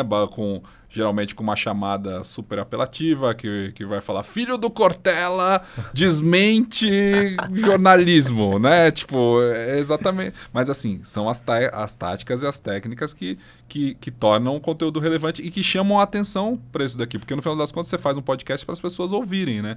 Você não faz um podcast para os seus amigos e Tem que ser primos. interessante para a audiência, né? Tem que ser interessante. E ela precisa descobrir você de alguma forma. E a concorrência é desleal. Tem muita gente fazendo, assim. E isso não é para desanimar ninguém, mas é para entender que quando você começa isso aqui, você começa um projeto como você começa qualquer coisa. Se você vai abrir uma padaria, vai ter um baita trabalho. E isso aqui é abrir uma padaria. Você vai ter que acordar cedo, vai ter que amassar pão, vai ter que tirar leite da vaca. Eu tenho uma... Pode seguir. Você comentou aí que sua esposa te ajuda, ela te... Uhum. Vocês trabalham juntos, né? Sim. Na parte dessa administrativa. Eu queria que você me contasse, sem o romantismo, de onde é que foi que você percebeu, né, sem o romantismo de falar a frase pronta, mas, cara, isso aqui não é pra mim, essa gestão aqui eu preciso delegar, tem que ser... Conta como foi essa dor que você teve aí na gestão aí. Ah, foi dor. E é um processo difícil para qualquer empreendedor, cara. Mas você vai tendo essa visão batendo cabeça, né? É. Tipo, você começa fazendo tudo e achando que você dá conta. Aí você começa a ter mais clientes, ter mais trabalho, você entende que você tem que focar no que você é bom. E que existem pessoas muito melhores que vão trazer benefícios muito maiores para sua empresa do que se você controlar tudo. Então, assim, graças a Deus, 6 meses depois, a minha agência eu já não estava dando conta de fazer tudo. Já tinha, acho que, 3 clientes, eu não estava dando conta de fazer tudo e eu entendi que eu precisava terceirizar, precisava contratar gente. Isso é super difícil para quem está começando, né? Porque você tem... O caixa ali, de repente, não sustenta. O caixa não sustenta, você tem apego, ainda mais quando você trabalha com produção de conteúdo, você acha que ninguém é bom que nem você. Isso é a maior cagada do mundo, assim, porque, na verdade, terceirizar é parte de crescer qualquer negócio, assim. Então, daí, por exemplo, essa parte administrativa, meu Deus do céu, eu sou péssimo, assim. E não é só que eu sou péssimo.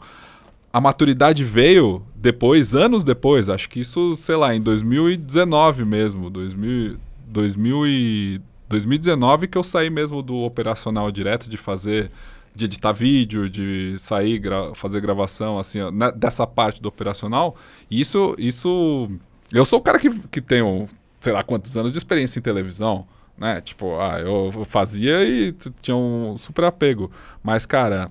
Terceirizar foi a melhor coisa que eu fiz, assim, que eu consegui focar justamente naquilo que a gente falou do começo. Meu trabalho hoje é muito mais de prospecção de cliente, criação de conteúdo, e eu deixo o operacional para a minha equipe, que é muito mais competente que eu a partir disso.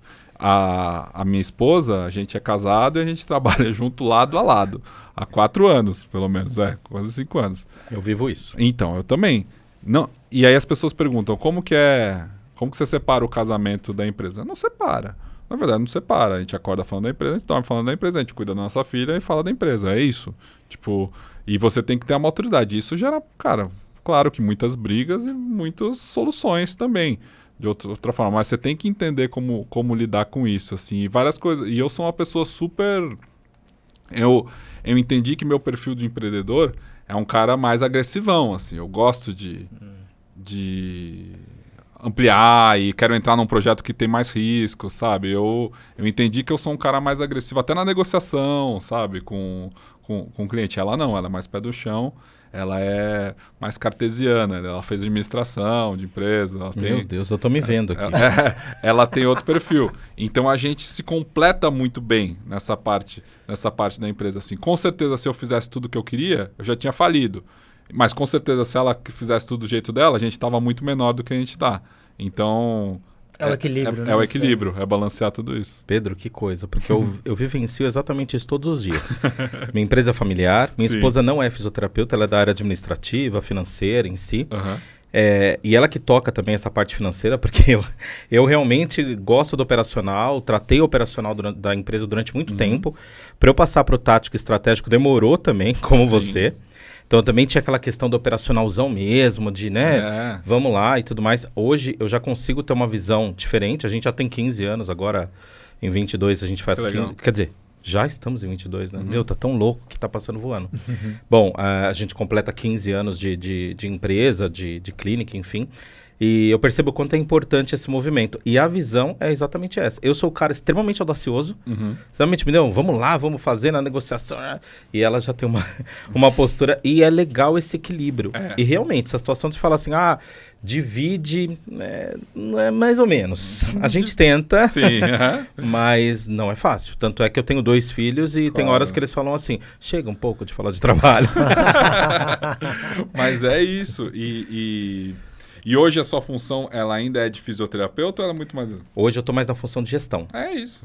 Hoje eu estou mais fazendo a gestão do trabalho dos fisioterapeutas. Tenho uma equipe que também, assim como você, eu acredito hoje que é muito mais qualificada e preparada do que eu para conseguir conversar com o profissional da ponta, alinhar as demandas e tudo mais. Que legal. E eu estou no estratégico comercial. É isso, na verdade... Isso. Minha visão é essa, mas demora para você largar, viu? É uma dor, na verdade, dor, né? Porque você gosta, que nem você falou, pô, você veio da TV, você fazia edição, você... E eu construí minha carreira sendo bom em outra coisa. Sim. Né? Sempre me imaginei fazendo uma profissão que era outra coisa. Até no último ano, por conta desse conteúdo que eu produzo no Tripé ou no meu Instagram pessoal, voltei um pouco mais para produzir conteúdo, mas aí é conteúdo próprio, é um tesão, né? Tipo, é outra coisa, não é do cliente, não é do outro cara que eu fazia, né? No caso, não era com outra foto ali, com outra imagem. Eu voltei a ter um protagonismo que talvez eu tivesse tido em momentos como repórter, assim, que é muito melhor para mim, porque eu até converso isso muito com colegas da TV. Cara, no digital, aquela audiência que tá lá, tenho amigos que têm milhares de seguidores. Aquela audiência não é sua, cara. A pessoa é fã da televisão, você só tá lá. Ocupando cara, que espaço. Interessante, que ponto de vista. Meu amigo, porque é muito louco isso. Porque pra pessoa entender isso, que assim, existem pessoas na televisão que têm milhares de seguidores. E a TV realmente é um canhão de audiência. Só ver quem entra no Big Brother vai ganhar aí 20 milhões de seguidores, 10 milhões de seguidores, o que seja. Mas existe um ponto ali que quando a pessoa sai do Big Brother, ela tem que entender o que ela vai fazer com aquele seguidor. Aquele seguidor gosta dela mesmo ou ele gostava dela no programa? Aquele seguidor gosta de você mesmo ou ele gosta de ver suas reportagens no jornal? Entendeu? Porque o conteúdo que você vai fazer na rede social é diferente do conteúdo que você faz na TV. Então, existe um entendimento do que você vai fazer para aquela audiência que está no celular, que não é a mesma audiência. E muita gente quebra a cara nisso, sabe? Achando que você vai fazer as reportagens que você faz na TV, no celular. Não é a mesma linguagem. As pessoas, às vezes, não estão atrás daquilo, entendeu? Então, depois que o cara sai do Big Brother, se for uma menina super maravilhosa, tudo bem, ela vai postar foto de biquíni e vai dar curtida, aí vai fazer publi, aí vai ter a loja de biquíni que vai usar aquela audiência de forma rasa. Engajamento, conexão, entretenimento de verdade, que é um grande ativo das redes sociais, você tem que criar com conteúdo de qualidade, com bom conteúdo. E quais desses caras que ganham milhares de seguidores dentro de um programa que tem regras e tem coisas muito muito legais, né, acontecendo durante um período. Quantos vão continuar tendo um relacionamento de verdade com essa audiência? Muito poucos. O cara que consegue fazer essa transição, né? A Juliette começou a cantar, tudo bem. Aí eu acho que vão ficar ali os fãs que gostam da música dela. Você sabe que eu tenho muita dificuldade, né, com a questão de mídia social. Eu sou... Vou considerar como um velha guarda da fisioterapia. Eu já sou formada há 18 anos, entendeu? Imagina, então, assim, uma profissão que tem 50 anos, 52 anos de regulamentação, eu sou já um velhinho. E assim, o que eu percebo muito na questão da linguagem mesmo, da parte digital da fisioterapia, é que mudou demais. Por exemplo, hoje a fisioterapia, ela não é mais composta por profissionais que vão lá e falam a respeito da técnica XYZ, da ventilação mecânica XYZ, extremamente formalzinho, como eu sou. Porque esse é o meu perfil, entendeu? Claro. E aí isso não consigo mudar. Não dá para eu chegar e falar assim, eu vou mudar porque esse é o Wendel. Mas existem outros formadores de opinião da fisioterapia que são, o cara vai dar aula de boné, de sei o quê, e tudo bem. Mas eu demorei muito tempo para aceitar isso. Sabe aquela questão de novo, da cultura? Sim. Demorei muito tempo para falar assim, nossa, realmente isso, ok. Porque para mim até então, eu falava, não, peraí, o fisioterapeuta ele tem que se portar diferente, ele tem que, entendeu? Eu até tive um episódio engraçado dentro da empresa, que a gente trabalha muito dentro da atenção domiciliar, do home care, e aí teve um profissional que foi atender uma paciente de chinelo e boné, e com jaleco. Pra atender uma idosa. Exato. Aí, obviamente, não preciso nem te falar o que aconteceu. A idosa reclamou. Claro. Quando a idosa reclamou, eu peguei, a operação falou com ela, tu falou, Wendel, o profissional não tá entendendo. Você quer conversar com ele? Eu falei, tá bom. Aí liguei pro profissional. Falei, escuta, fulano, tá acontecendo isso aqui. Então, mas olha, veja bem, eu sigo um formador de opinião da fisioterapia, XYZ, que o cara fala desse jeito, o cara se veste assim. Eu falei assim, então, peraí, vamos lá, de novo. Esse cara, ele dá aula assim, e tudo bem. Você está entrando na casa da pessoa, né? Você está indo atender. Então, independente se você vai atender num home care, ou numa clínica, ou num hospital, tem coisa que não muda. Você tem que estar bem. E principalmente, você não é esse cara. Exatamente. Você não tem essa autoridade construída para se dar essa liberdade. Entendeu? Né? Exatamente. Então, são algumas questões que eu acho que hoje em dia as pessoas se perdem. Se perdem muito. E você sabe que dentro do meio médico, né, é muito louco isso, porque os médicos sentem uma necessidade, cada vez mais, de ter uma rede social estabelecida, de ser bons comunicadores ali, porque muitas vezes as pessoas escolhem um médico pelo número de seguidores. Isso não é critério, né? Número de seguidor virou uma métrica de vaidade e virou um atestado de autoridade. E as pessoas confundem a autoridade real com a autoridade digital. Para você ter autoridade digital, você precisa ser um grande comunicador. Para você ter autoridade real, você precisa fazer faculdade, fazer pós-graduação, ter as certificações necessárias, ter clientes, ter relatos. E isso dá muito mais trabalho do que ser um bom comunicador.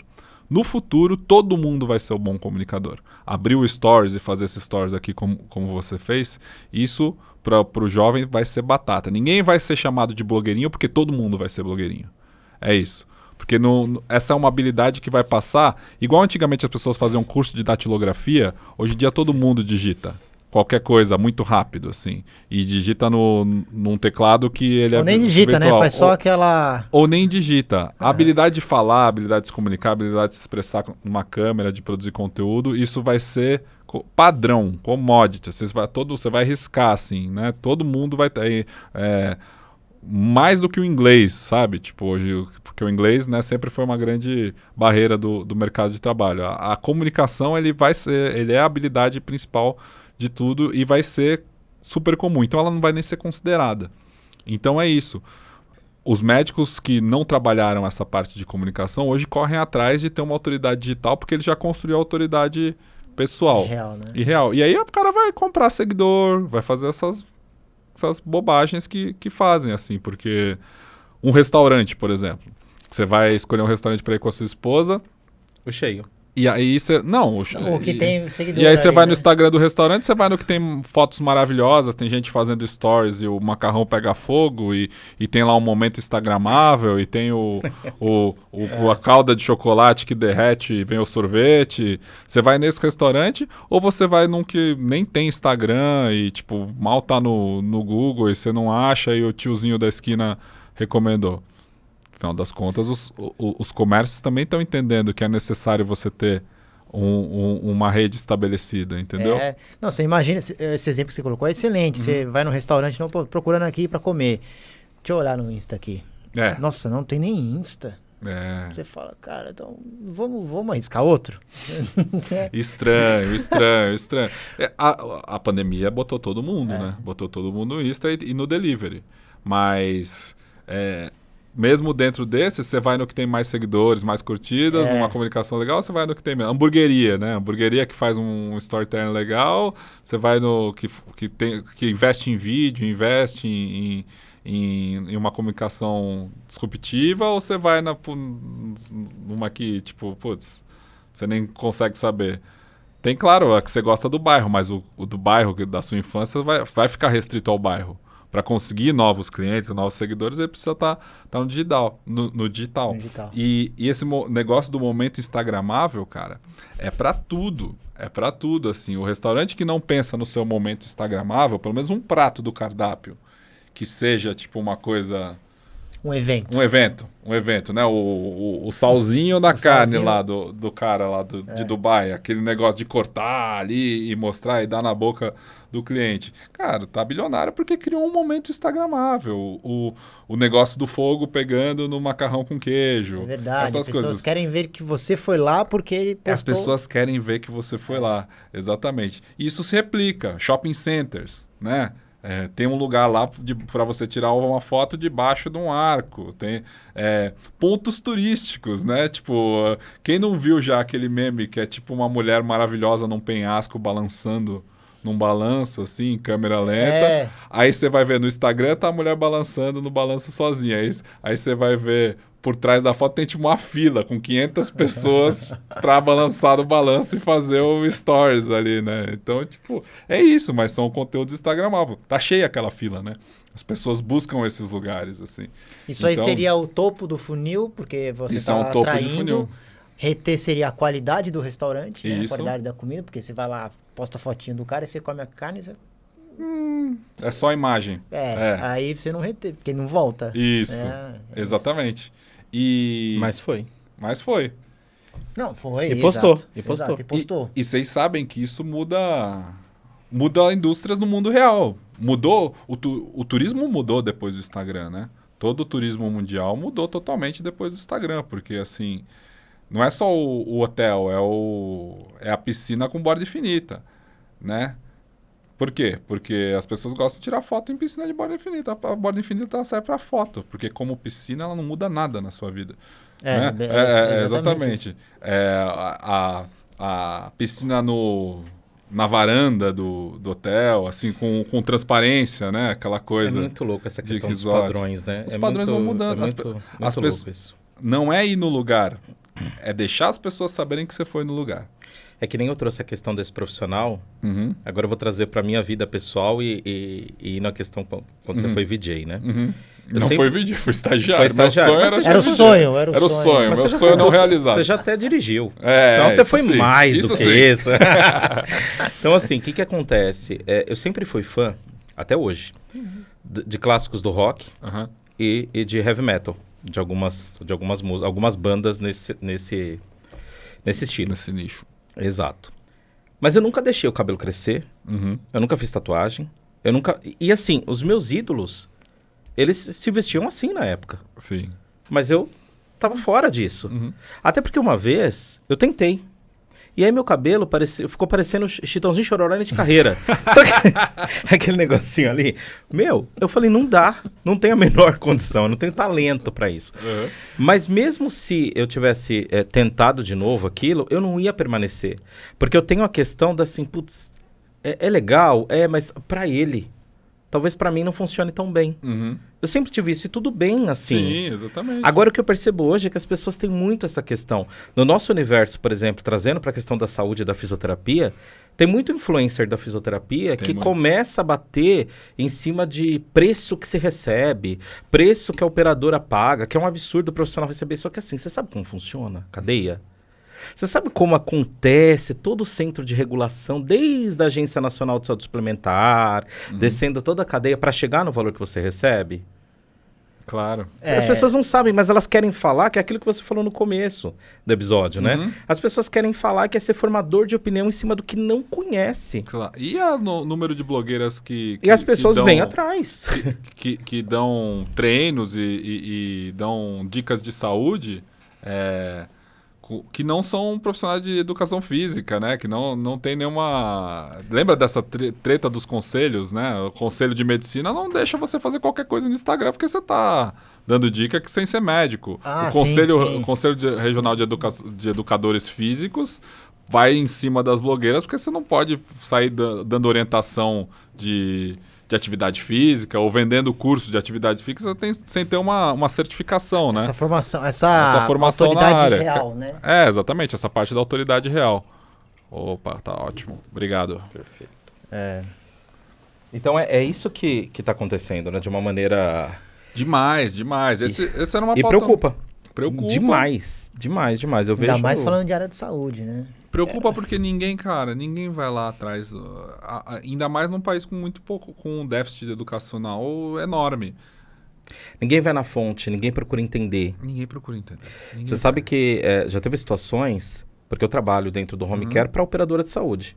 E de fato, o valor não é um valor que a fisioterapia merece. Sim. Se a gente pensar em preço, não estou dizendo nem valor, tá? Estou dizendo em preço. Porque existe uma diferença aí, né? As pessoas ainda têm essa dificuldade. Mas eu já cansei de chamar profissional e falar assim, vem aqui na empresa. Deixa eu te explicar como acontece. Porque de repente você tem uma ideia que você contribua comigo. Sim. Porque meu objetivo, eu sou tão fisioterapeuta quanto você. Eu quero melhorar a cadeia toda. Todo o ecossistema que a gente está inserido. Eu já ouvi uma vez de um profissional assim, eu não sou Polícia Federal. Falei, bom, aí você não quer entender? Então E aí você vai atrás de informação, que é aquela informação mais fácil. Rasa. Paga-se pouco. Tá, mas por que paga-se pouco? O que acontece? Aonde está? O que acontece em toda a cadeia de saúde? Entendeu? Então é muito complicado, é muito complexo. É muito complexo. Essa pessoa que você chamou e não foi, coloca uma área instagramável lá pra você ver se ela não vai. Não é? Olha lá. Mas aí eu vou ter um monte de haters, né? E o hater faz parte da internet. O hater é uma parte intrínseca da internet. Se você tem hater, quer dizer que você está fazendo sucesso. O hater é uma parte intrínseca da internet. O hater foi uma estratégia de pessoas para crescerem canais de YouTube. O Felipe Neto começou fazendo um canal em que ele falava mal de um monte de coisa, falando um monte de coisa. Foi uma estratégia. Uma opinião que era combativa sempre. E um monte de youtubers cresceram fazendo isso, assim, questionando coisa, falando mal de gente, né? É uma estratégia que logo o Felipe Neto, que é um cara muito inteligente, mudou. Procurou nichar, encontrou espaço, hoje é o brasileiro mais influente, tá na lista da Time Magazine. Mas isso que você falou dos blogueiros, dentro do mercado digital e dos médicos, né? Dentro do mercado digital, por exemplo... quem gostaria de vender um curso de emagrecimento, por exemplo, e não é um endocrinologista, não é um profissional de educação física. Muitas blogueiras que tinham muita audiência e treinavam, né, e tinham um lifestyle que era condizente com vender um produto desses, um produto de dieta, não sendo nutricionista. Fizeram parcerias com nutricionistas, contrataram e criaram um infoproduto. Criaram um curso em que ela vai usar da audiência que ela tem, mas vai vender um conteúdo de alguém certificado. Aí, cara, show de bola. É justamente isso. Ela é a televisão, porque ela tem muita audiência, e ela vende um produto que é um produto de qualidade, certificado por um profissional da área. Isso, cara, tá sendo só um meio, né? É o meio. Isso é a maturidade do mercado. Mesmo que o produto seja dela, mesmo que seja ela lá, às vezes falando um conteúdo que foi aprovado e escrito por um médico, por um nutricionista. Tá bom? E o atendimento é ali. E eu conheço bons profissionais que têm esses produtos, né? Tem nutricionistas. A maturidade do mercado digital, dessa galera que vende curso, que é uma área também que está dentro da agência Sofia, é ter conteúdos, ter bons produtos, porque tem um monte de curso porcaria por aí. Mas assim, quando você tem credibilidade dentro do seu conteúdo, aí sim você consegue construir um negócio de longo prazo, um negócio que se escala, assim. Né? Eu ouvi, fiz a lição de casa, né? Eu ouvi você falando disso daí, que é faz parte do processo até comercial da Sofia de entender que se não for um bom conteúdo, não for um bom produto, vocês não pegam. Não pegamos. E quem que faz esse crivo? É você, pessoalmente? A minha equipe? Rola um conselho? Como que é essa... Ainda é eu, minha sócia, minha esposa, ainda sou eu, basicamente. Mas a gente divide com a equipe, claro. Mas ainda essa parte da prospecção e do projeto que a gente vai investir ainda é uma coisa... Minha agência ainda é uma agência pequena, a gente tem 12 funcionários hoje e eles estão dentro do operacional. Minha equipe vai tocar esse projeto, mas o crivo do projeto que eu vou pegar, que profissional que eu vou investir para entrar numa parceria de curso online, sou eu ainda. E Legal. Tem que ser eu ainda, porque tem muitas coisas que ainda não tenho. Eu ainda não consigo contratar esse profissional, para falar a verdade.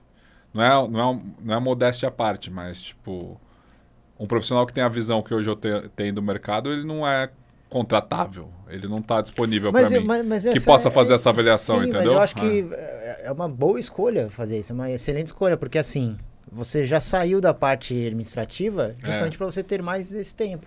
A gente fala isso num episódio que exemplo, se você for nota 10, eu falei isso, né? Se você for nota 10 em 3 assuntos, legal, bacana. Acontece que se você focar em de repente você pode ser nota 30 nesse aqui.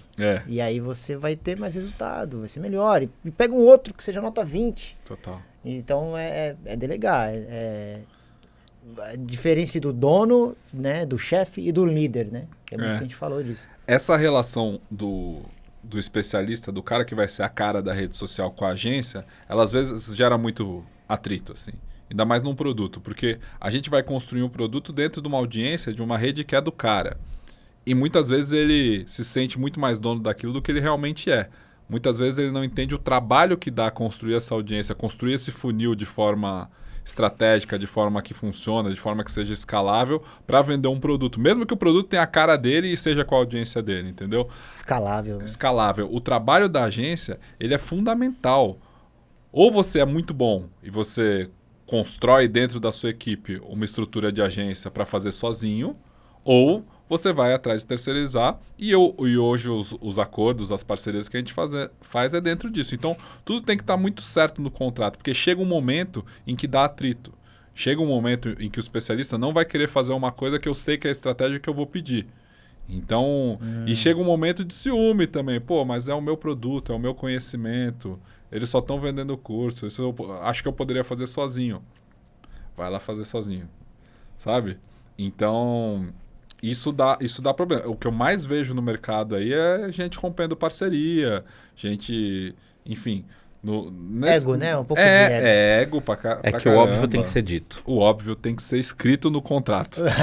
Dito e escrito. Dito e escrito, exatamente. Vitão é outro anfitrião. Tem que ser escrito no contrato. É isso, ele fala isso direto. Cara, vai combinar. Vitão, é pra você, tá certo aqui, ó. Cara, autoridade no assunto aqui. Com Pedrão certeza. falou, ó. Escrito, cara. Não é no fio do bigode. Não é no fio do bigode. Nada pode ser no fio do bigode. Pedro, estamos chegando ao final. Opa! Vamos agora só os oferecimentos de quem tá elencando aqui o podcast. E depois eu montei aqui 5 perguntas rápidas. Show. Pra gente ir pro final, ok? Fiquem aí, hein? 5 perguntas bombásticas. Boa, nem eu sei. Agora veio o corte, Tô tentando olhar aqui, mas não entendo a letra dele. Bom, esse podcast é um oferecimento da Cauê, Sua Saúde Nosso Trabalho, que é uma empresa que trabalha em atenção domiciliar, home care há mais de 15 anos e que trabalha também em clínica, em atendimento ambulatorial, situada aqui na Zona Norte. Oferecimento também da Mais Controle, consultoria e proteção financeira. Cara, especialidades, se quer estratégia imobiliária, tem uma excelente oportunidade em previdência em dólar, nacional também, mas em dólar. É um oferecimento também da Oferecimento também da Cacau Leve, e-commerce, conheçam a Cacau Leve, é um e-commerce com chocolates aí diferenciados, então vocês têm que conhecer também. Está junto aqui conosco, o Edu Antunes aqui é um dos nossos anfitriões, é interessante que vocês conheçam a Cacau Leve. E fechando, Gui... Oferecimento também da Zenit Consultoria Contábil, o Vitão, cara, consultoria contábil é lá com ele, autoridade total no assunto, advogado também. Tá nas redes sociais aí, é o anfitrião nosso aqui, Vitor Tronco. É isso. Então vamos às perguntas agora. Vocês que aguardaram até aqui. Vamos lá. Não sei se dá pra falar vocês. Acho que é você, né? Deve ter um ou dois caras aí no máximo. Não, tô brincando. Depois de tudo que eu falei, não acho que os caras aguentaram até aqui. Velho. Lógico que aguentaram. Não, agora a gente vai fazer o... Agora vai pro corte. Agora é o principal. Eu devia ter falado. Mas eu não vou fazer aquela pergunta, tá? Porra. Não vou fazer. Eu fico Não. frustrado. Vou Não, tô continuar. brincando. Vou deixar você aqui sair com A gente devia ter... algo elevadíssimo do Objetivo Paralelo. Eu até tenho uma que faz menção, mas eu só fiquei curioso mesmo. Quem que é bom no truco? Olha só, eu jogo Quem truco. é bom no truco? Eu aí? jogo truco desde que eu tenho 7 anos de idade, aprendi com meu pai e a gente joga Você até aprendeu hoje. com ele, então ele é melhor que você. Ele é melhor que eu. Mas eu já Nada. ganhei muito dele, assim. É. Mas é porque ele joga desde os anos 50, né? No churrasco é ali da complicado. família, Rola vocês um são truco, dupla. Vocês é. são dupla. Cara, depende do nível alcoólico. Não somos dupla. Dificilmente somos dupla, assim. A gente reveza muito da família, assim. Todo mundo é jogador, eu meus primos, assim. No fim do ano agora, a gente se reuniu na casa do meu pai e a gente jogou muito, assim. Meus irmãos... Mas não tem duplas fixas. É quem tá disponível. E agora com criança, na verdade, quem dá... Foi triste o truco, assim, porque, cara, interrompe, vai, não tem mais... É difícil dar quórum. Se já assim. estiver dormindo, não pode já Não pode tocar gritar, na mesa. exatamente. Então, tá bom. mas... Pedir 6 baixinho é complicado. É né? complicado. É melhor jogar cacheta. então. Exatamente. Aí não dá. Bom, vamos lá, Pedro. Vamos lá. Cite 2 livros de cabeceira. Nossa. Atualmente, né? Vamos colocar assim. Atualmente eu tô lendo... Eu no ano passado, eu tava tentando vencer um preconceito. Até coloquei nas minhas redes sociais. Eu sempre tive na minha vida um preconceito muito grande com livros de autoajuda. Os livros clássicos de autoajuda, assim, né? Tipo... sei lá, Pai Rico, Pai Pobre, esses livros que falam muito de prosperidade, assim, mentalidade milionária. Sempre tive, na verdade, aversão, assim, a esse tipo de literatura. E me propus, até por causa do mercado digital e de grupos que eu participo, a tentar vencer esse preconceito. Então, hoje o livro que eu tô lendo, que eu tô gostando, eu acho bons desses livros. Alguns realmente eu acho uma porcaria. Eu comecei e terminei. Mas outro, e nem terminei. Outro que eu tô lendo que eu tô gostando agora é O Ego é Seu Inimigo, que é do Ryan Holiday, que é muito bacana, assim, porque ele é bem embasado, ele é cheio de exemplos, assim, é um livro muito bom. E um livro de cabeceira da minha vida desde a faculdade é O Herói de Mil Faces, do Joseph Campbell, que conta, na verdade, o mito do herói, que é a base de todas as histórias, de todos os filmes, de todos os conteúdos que engajam, de tudo. Isso mudou a minha vida, mudou o jeito que eu assisti todos os filmes e todas as séries que eu vi no mundo, e isso é super importante para mim. O Herói de Mil Faces e O Ego é Seu Inimigo. Perfeito. 3 referências profissionais.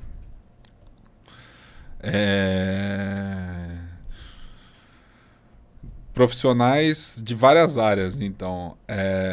Pode fazer um mix. Mentores, de repente, né? Talvez. Sim. Cara, eu vou citar um que foi o meu segundo cliente da Agência Sofia, que é o professor Carlos Alberto Júlio, que tem até um programa na Jovem Pan, que foi líder de várias empresas, foi presidente, fundou a Digital House aqui no Brasil. Um abraço, professor Júlio, gosto muito dele, acho que é um profissional completíssimo, assim, também palestrante, e a gente construiu a rede social dele. Ele é um grande amigo, assim, o professor Carlos Júlio é realmente, como profissional, assim, como empreendedor, como cara que pensa uma empresa, eu acho fantástico. Ele teve durante muitos anos uma coluna na Rádio CBN, que é muito boa. Profissional genial, artístico, eu sou do rock, eu sou um eterno fã do Eric Clapton, apesar de hoje, da pandemia pra cá, ele ser um velho gagá, que só fala bobagem, mas eu prefiro não ouvir ele falar, prefiro ouvir ele tocar. Então, Eric Clapton como artista perene desde quando surgiu até agora. E um terceiro profissional que sabe se reinventar, Cara, Mário Sérgio Cortella, né? Vou ter que citar o meu pai, porque eu acho que ele é realmente muito genial no que ele fez e como ele construiu a carreira dele, assim, nos palcos, na sala de aula. Eu acho que ele tem muita coisa para ensinar, assim, sabe? Time de futebol? São Paulino. Trica ou sem trica? Tricas. Foi até um... Você sabe que eu comecei a ser repórter esportivo em 2011. E aí, o último jogo que eu fui torcer pro São Paulo, eu já era repórter, mas eu fui... Enfim, tinha acabado de voltar do Marrocos, lá da África do Sul, da experiência como empreendedor. Foi o jogo da final da Sul-Americana, em que não teve a final, que foi lá no Morumbi. O Lucas subiu, levantou a taça e beleza. Desde então eu cobri o São Paulo, várias vezes participei. E o São Paulo, né? 2012 pra cá, o que aconteceu com o São Paulo? Virou esse desastre. Eu achava que era eu. Eu achava que era uma zica minha, que eu era repórter, tava lá no dia a dia. Cara, o que aconteceu com o meu time, sabe? E eventualmente eu deixei de curtir futebol muito ao trabalhar com esporte, assim, né? Não sou mais um torcedor, assim. O São Paulo virou um saco de pancada e um negócio chato, assim, pro São Paulino, que sempre foi muito mal acostumado, né? A gente nos anos 90 era um time mal acostumado, time vencedor. O torcedor São Paulino era um torcedor burguês, um torcedor de sofá, um torcedor chato. Esse é o corte, hein? Pode botar esse. O torcedor de São Paulo cara, um torcedor burguês, é um torcedor que, cara, tipo, ele torce sim quando o time tá ganhando. E assim, o que eu conheço de São Paulino que abandonou nos últimos anos, assim, que não é mais. Então, eu acho que a única saída pro São Paulo, falou isso desde 2013, é cair. Tem que cair, cara. Tem que cair pra voltar. Todos os grandes times que caíram têm histórias muito boas. Acho que o São Paulo tem a possibilidade de renovar tudo a partir de uma queda. Eu torço hoje pro São Paulo cair. O problema é virar o Cruzeiro, né? Eu, Mas como aí santista, não quero isso pro meu time, tá? Não, eu quero, cara. Eu acho que o único caminho pro São Paulo é cair. Eu acho sério mesmo. Você pega os pares aqui. Corinthians e Palmeiras fizeram... O Palmeiras só é o que é hoje porque já caiu 2 vezes. E eu acho que o retorno do Corinthians só chegou ao fim da piada em 2012 por causa da queda em 2007. Então, eu acho que o caminho para o São Paulo tem que acabar com tudo aquilo que está lá hoje. Aquele estádio Morumbi, que eu já gostei tanto de ir, ele é um estádio hoje envelhecido que não presta mais, assim, não adianta. Aquilo tem que ser demolido e virado uma arena. E tem contratos lá de restaurante, de academia, de sei lá o que inviabilizam essa demolição, né? Mas tem que acontecer, assim, uma hora vai ter que acontecer, porque ele precisa ser modernizado. Eu acho que toda a estrutura do time tem que ser modernizada. Agora, com essa possibilidade de vender para investidor, acho que talvez seja um caminho, mas... O Cruzeiro foi comprado pelo Fenômeno, né? Que história maravilhosa, cara. Pô, eu acho... Tomara que não vire um Cruzeiro, mas existe essa possibilidade. Nossa, né? eu sou fãzaço do Ronaldo. Agora vamos lá. Para finalizar, a derradeira, tá? Em uma palavra, quem é Pedro Mota Cortella? Ah, cara. Eu sou curioso. Boa. Curioso. Boa. Perfeito, perfeito. Bom, Show. é isso. Vamos lá, Gui, as honras. Cara, agradecer muito, muito, muito a gentileza de ter vindo aqui, do Pedrão aí. Pedrão, ó, já tô achando intimidade aqui. Muito obrigado. Pode chamar mesmo. de Pedrão. Fui Pedrão a minha vida inteira, cara. Muito Eu obrigado. Já tinha por essa vir. altura com 14 anos. Então eu sempre fui Pedrão. Obrigado mesmo. E você, audiência, espero que tenha gostado, espero que tenha adorado. Entra lá, curte, ativa o sininho, se inscreve e é isso. Perfeito, agradecer vocês que estão aqui nos acompanhando até agora. Tenho certeza que a gente vai ter mais de 150 aqui, não só 2, como o Pedro trouxe. E agradecer cada um de vocês que estão aqui conosco até este momento. Estamos também nas plataformas digitais, Deezer, Spotify, Google Podcast. Então acessem, vejam nosso conteúdo, YouTube. Também estamos lá, então sininho de notificações, comentários. Não gostou de alguma coisa? Achou que ele falou besteira do São Paulo? Por favor, fiquem à vontade. Por favor. Podem falar. Pedro, muito obrigado por tua presença. Mais uma vez, agradeço muito a oportunidade de estar aqui batendo esse papo contigo, aí, um empreendedor de sucesso aí. Que Deus abençoe sempre a sua jornada. Valeu. E estamos juntos e com certeza marcaremos novos episódios. Maravilha, pô. Prazerzaço participar, gente. Show. Bom, Dá uma olhada ali pra câmera ali, né? Dá um tchauzinho ali.